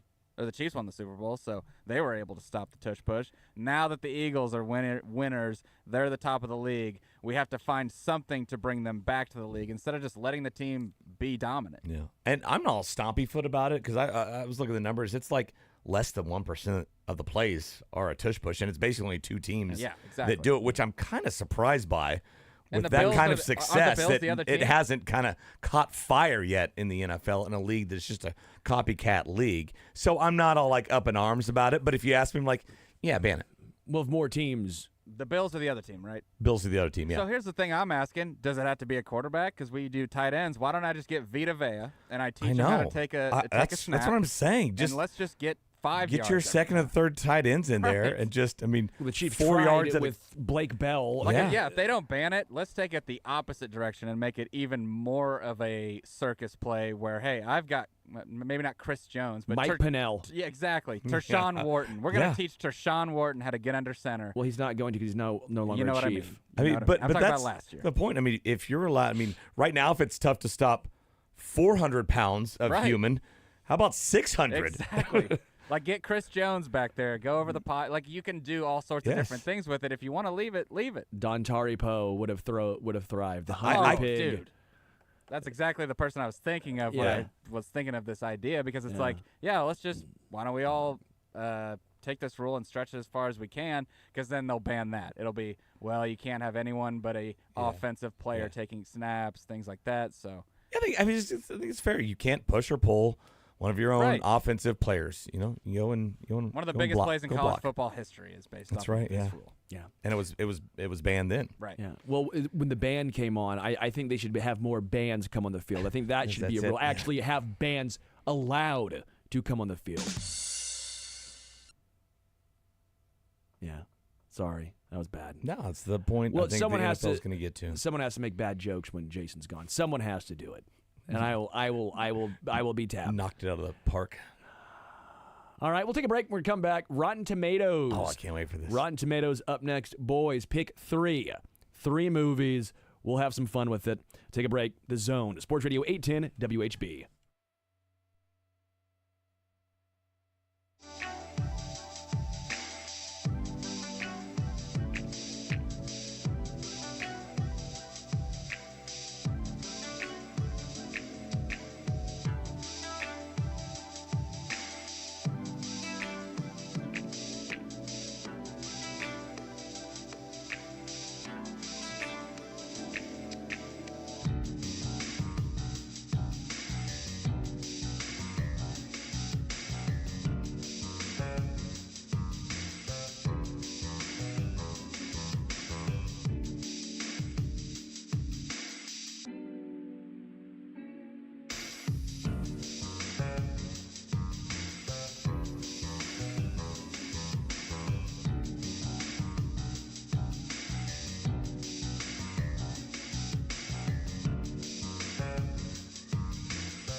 Ryan Holmes, Dylan Michaels, Mick Schaefer. Time now for some Rotten Tomatoes.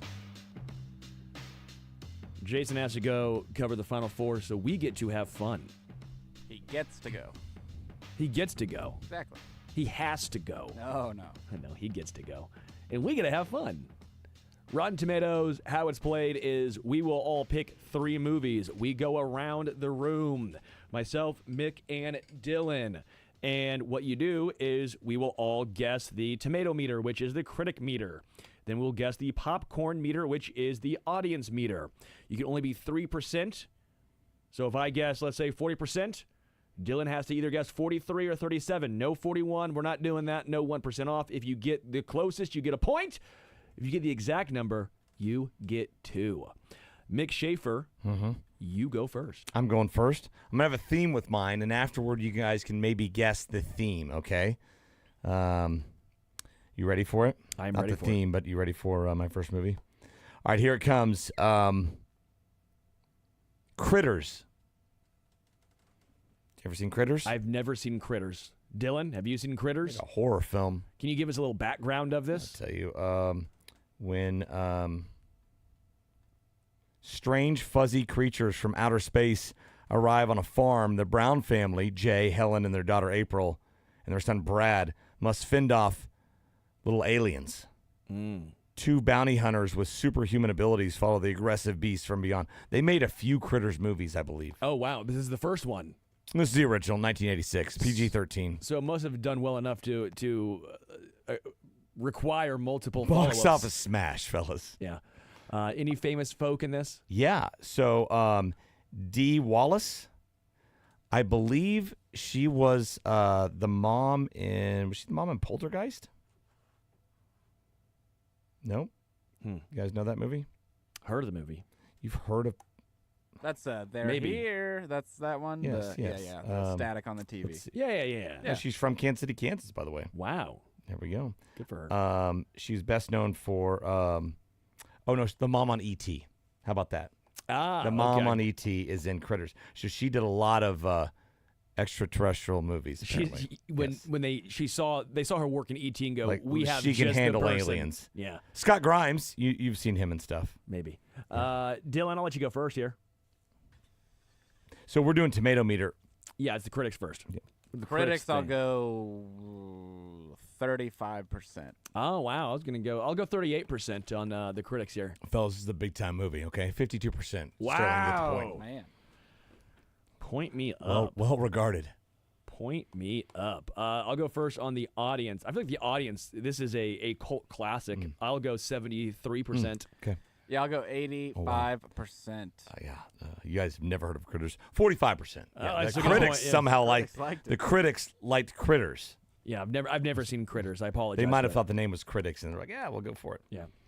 Yeah. Dylan, your So, first did you movie. get 2 there? I have 2 there. I'm Nice. off to a hot start. You're off to a start. Despite being well into adulthood, brothers Doug and Steve still live at home and work in the flower shop owned by their dad. Does anyone know the movie yet? Little Shop of Horrors? The Night at the Roxbury Oh, yeah, the was flower made shop, into that's right. a movie after being an SNL skit. So I will That take was a the- stretch for a movie, by the It way. definitely was. I almost said the tomato meter. Tomato meter. I feel like the critics didn't like it. I'll go 44%. I'm with you. I'll go 38. Mick is the winner. I almost said I'll go with the 11%. Oh, no. But yes, the 11% tomato meter, which was exactly where I thought this would be. Wow. All right, now the audience score. That's me. I'm gonna go It's a nice higher, but a little high. Only a little higher, I think.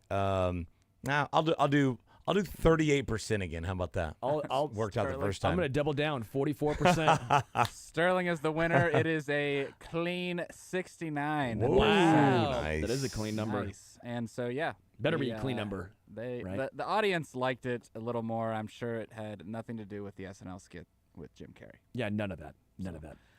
I have 3. Mick has 1. Dylan, a chance to get on the board here.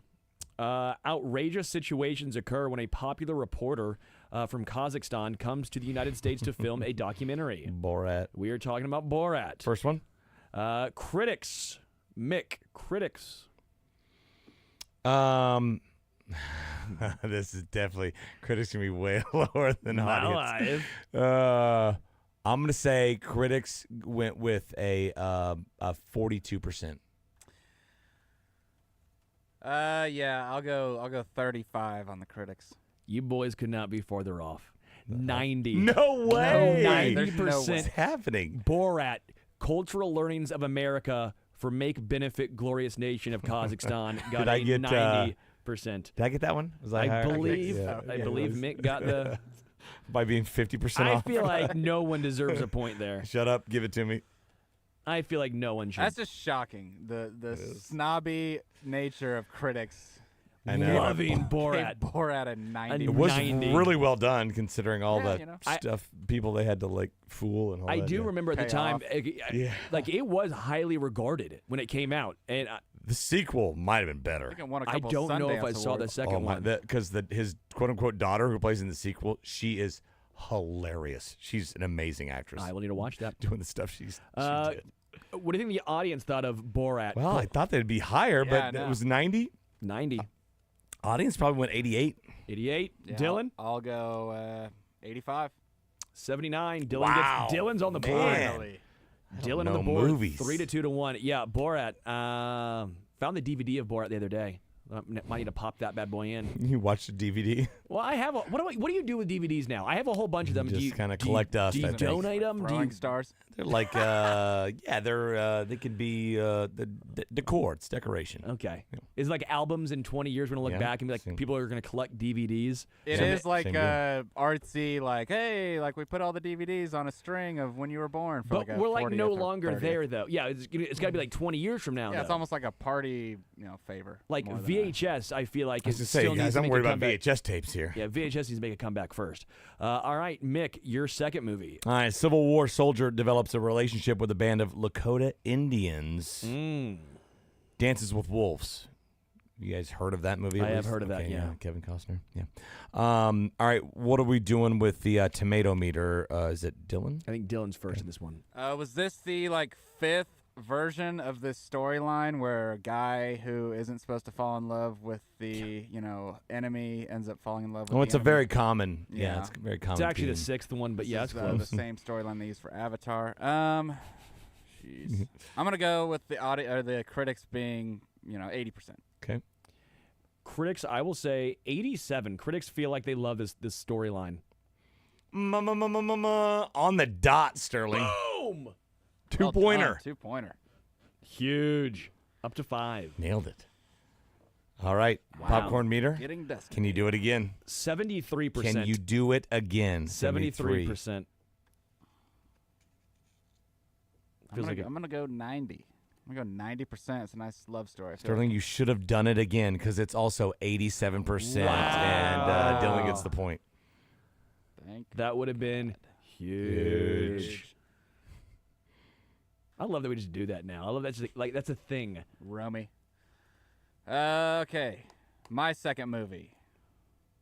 It's 5-2 to 2. I'm not reading all this. It's Saving Private Ryan. Yeah, great one. Released in 1998, a absolute banger. We will go with the tomato meter first. 92% for the critics, I think. I think the critics just ate this up. Mick? Yeah, it's gonna be up there. It's gonna It be better up be up there. there. I'm gonna roll the dice and go higher. I'm gonna say 95. Well done, Mick. That was the only number you could have chosen that would have Wow. beaten Sterling. It is a 94. Oh, it is. Wow, Isn't it? Mick. It's the only number. So, there you go. Wow, Mick. We're both close, so I knew. Yeah. It's a blockbuster. Should have gone 93. I should have. All right. And the popcorn meter. Oh, should have gone 94. Oh gosh, everybody loved it. Everybody loved it. Everybody loved it. I'm gonna do. Let's see. I'm gonna make Sterling make a decision Make here. you sweat. Yeah, I'm gonna go 94% on popcorn. I feel like what you could have done is gone 98 because then you bought yourself a whole. Well, then I could have gone 94. I'll go Yeah, you could've 98%. Yep. Mick again. He could have done 90. Well, it was a 95%. So it's Wow, fine. Mick, Mick almost had the 2-pointer there. Man, Wow, that's close Mick is both just times. good, It was smart. 95 and 94.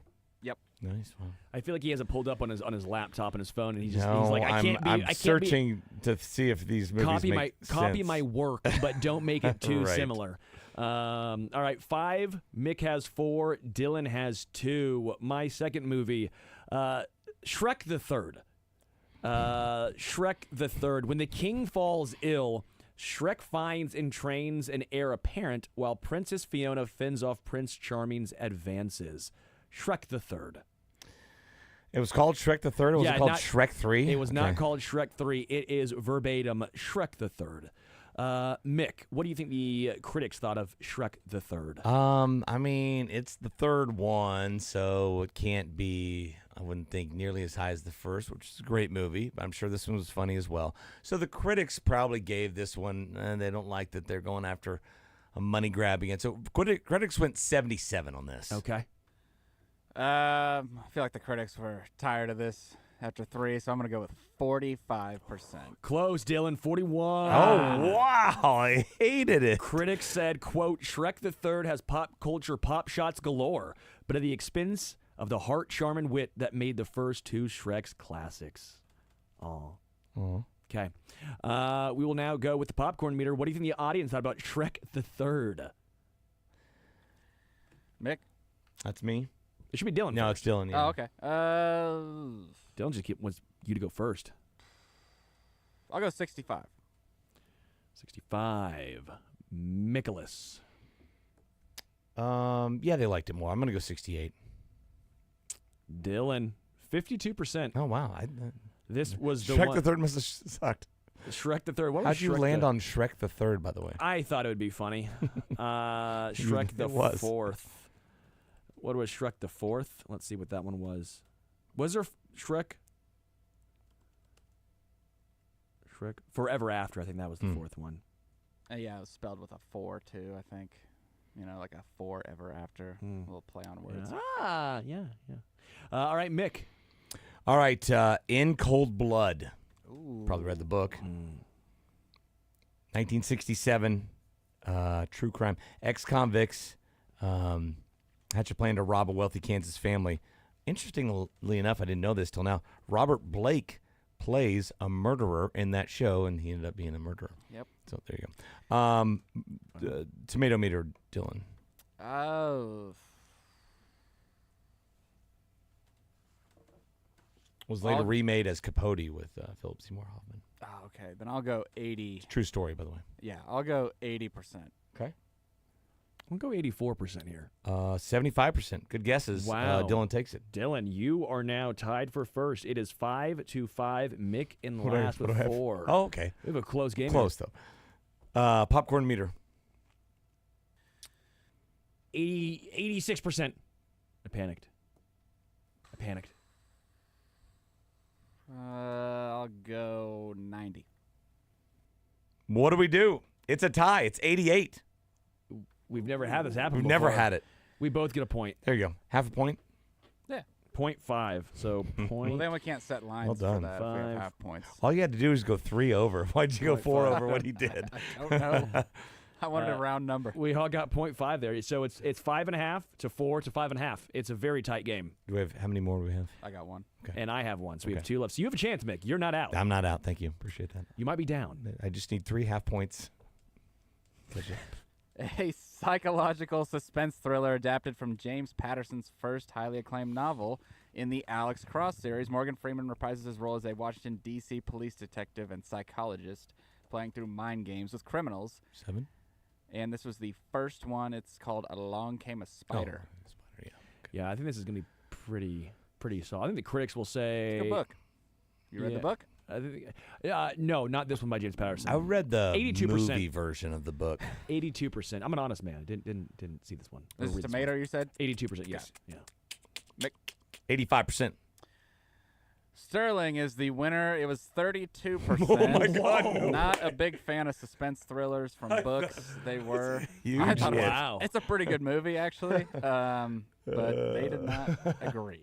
Wow. Well, what do you think the audience said? Well then? done. Well, if Dylan thinks it's good, well, he I've also, seen the movie. It's good. Yeah. There's a series, Well, right? you know. Because it's Yes. the Judd. There's Is Kiss, Ashley Kiss Judd? the Girls is the other one. well, and also like Morgan Freeman's in it. Yeah, he oh, doesn't yeah. do 32% movies. Come on. This seemed like a little bit of a. All right, it's me for Yep, tomato popcorn. I'll have to. I've got to go higher. It was good. It's good. I'm gonna go 72%. I'm doubling down. 82%. Dylan likes it. Mick likes it. It has to be good. Mick wins. It was 53%. Man, Wow. Even the man. audience was. You What the guys don't know heck? movies, apparently. They don't have good taste. It is 6.5. Mick has 5. Last one. I get both Dylan these. in second with 5.5. So I have a 1.5 point lead on Mick. You get one, you win. A point on Dylan. This is tough right now. I need some ties.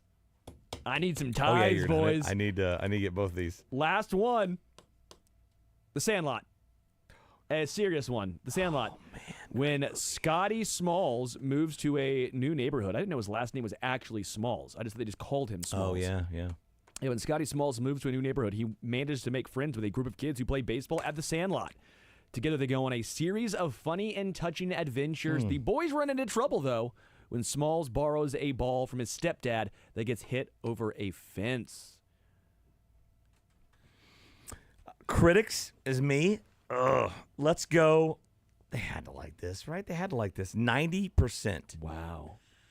I I like feel that. like Wow, critics. Sterling. I was gonna say critics in sports movies. I never feel like mix well. I'll go 50, right in the middle. 65%. There we go. He wins. Yeah, he wins. Dylan is now. That was ballsy, Dylan. You could have just done 87. I know. I don't know Dylan why I has keep doing that. stones, dude. Yeah. I don't really. If I was ever on Price is Right, it would not go well. But Dylan is Eddie Housing it out here. Yeah. 6.5 to 6.5. We're tied. Dylan, you get this, you win. Yeah. You miss this, we go to sudden Hey, death. I'll throw it for you, greatest Dylan. Okay. achievement of my life. Here. No, because if we miss it, we go to sudden death. It'll be fun. Okay. It's like everybody wins. Mick, you go second on this one. Dylan, Sandlot, popcorn meter. What did the audience think about it? I'm gonna go with. I'll go with 85% again. Now, hear me out, Mick. You still can technically win. If you get the exact number on the dot, you win. That's right. You win. 6.5, 6.5 to Great 5 right point. now. He went what? 85. 85. Oh, gosh. Well, I overestimated the critics, but I overestimate. I'm going to go. It was 65. People love this movie. I'm going to go 89. No way. No way. No. 89%. No way. Mick. No way. Show it to me. Mick. Show it out to me. Of 89%. Oh! That is a Swear to you, comeback this is on my phone. I'm not looking. of Are you the kidding me? century. 89%. We have never seen that happen on the history of the Rotten Tomatoes game. This is maybe the best thing I've ever done. A winner. Wow. I've never been that lucky in my life. It wasn't good. It was all luck. I'm absolutely devastated. I kind of am. I thought we were going to have an So I overtime won game. 7 to 6.5 to 6.5. Let's go. That is a barn burner right What If I there. would a, have picked 89. They're going to be in talking that- about this if I game of wouldn't have Rotten picked- Tomatoes for many a campfire. I can't believe Talking Jason about missed that it. 90 versus 89 pick that I had that would have given me the full point. Would have. Do you guys know my my theme? Scary movies with murderers. Oh, wait, hang on. It was Critters, Dances with Wolves, in Cold Blood. Was there someone? This is a murder- tough theme. Was there a murderer in each movie? Well, if you count the aliens, I think so, yeah. Yeah. But no, they were all filmed in Kansas. Or at least partly filmed in Kansas. Yeah. nice. Yeah. There's not too many films Was filmed in Kansas. Twisters? Twister was in Oklahoma. It might have. It was pretty. It was North They say it's Oklahoma. It Don't they bled say up it's Wichita or whatever they're going to. Wakita. What about Been a minute since what I've about seen a this. Chiefs love story that was filmed in Kansas City? Was over here? I could have done that. That was in Independence. There's the day after was filmed in Lawrence. There's a few. That's about. I think Planes, Trains, and Automobiles. It was set in Kansas. I don't think it was filmed. Superman 3. All those Supermans set in Kansas. Maybe not filmed there. I Takes a lot to film something in Kansas. Where was I? I think I was in a small town in Indiana, and they had a movie that was filmed there. I don't remember what film was. I don't think it was anything super big. and I got stopped in the street by an old gentleman outside, and apparently his entire thing is he tells everybody the history of the movie that was filmed in this small town. I think it was Madison, Indiana. And I just kept getting told, and you couldn't leave the conversation. But I learned a lot. There was a film filmed in Madison, Indiana. When I was 4 years old, they filmed a movie in Drury, Kansas, this tiny little town outside of Caldwell, Kansas, with Barbara Hershey and David Carradine. It's called Americana, and it was a huge flop. But people in my hometown still tell tales about seeing Barbara Hershey walking around the grocery store. Well, if it's in Drury, I hear they have a very good inn. We will take a break, come back. The Zone, Sports Radio 810 WHB.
Welcome back to The Zone, Sports Radio 810 WHB.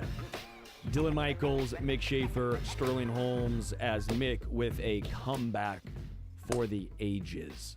I'm still numb right now. It's very fresh. I'm in shock still. That's a different situation. You have lost a lot of blood. You came in here with one leg missing. That is why you are in shock and numb. That is a medical condition, Mick. You should get that checked out. Oh, thanks. Yeah. Cool. Before we get out of here, I want to get your thoughts on the kickoff change from the 30 to the 35 on touchbacks. I think this is actually the one I was most excited about. Seemed like this is based on your hand gesture, something you don't care about? I don't know. We'll see. I think it should have been the 35 last year all along. Yeah. We'll see if that keeps teams from booting it out of the end zone. I would maybe move the kicker back another 5 yards just to make it tougher. I guess that made more sense. Maybe just Move the kicker back. move the kicker back, and then Right? At some point, they can't. I mean, if you move them back to the 10, most of them can't kick it out of the end zone every time. All of a sudden, then some team's going to sign Harrison Mevis just to bomb the ball. Yeah. Bring Hey. Sebastian Janikowski out of retirement. I like this one because the thought process I keep getting the pushback is, okay, that you might as well give him the ball at the goal line, which is a vast difference, still a lot of yards, but I don't think you're going to see a lot of balls at the 35. The point I'm making is you're going to see so many returns. The kicking team does not want to have the other team return it or a touchback and get it at the 35. So you're going to see a ton of Yeah, returns. we didn't think they would do it at the 30. 35 is different, though. It's 5 yards different. Here's the deal. If they still boot it out of the end zone, coaches have no excuse to not be going for it in opponent's territory. If you're fine giving it to them at the Yes. 35, what's the matter going for it at the 40? Yeah, 4th and 2. Go 4th for and it. 3. Go for it. Go Don't be a for it. hypocrite. Come on. Have stones. Boot it out of the end zone and go for it. All right, Jason, coming at you from San Antonio tomorrow.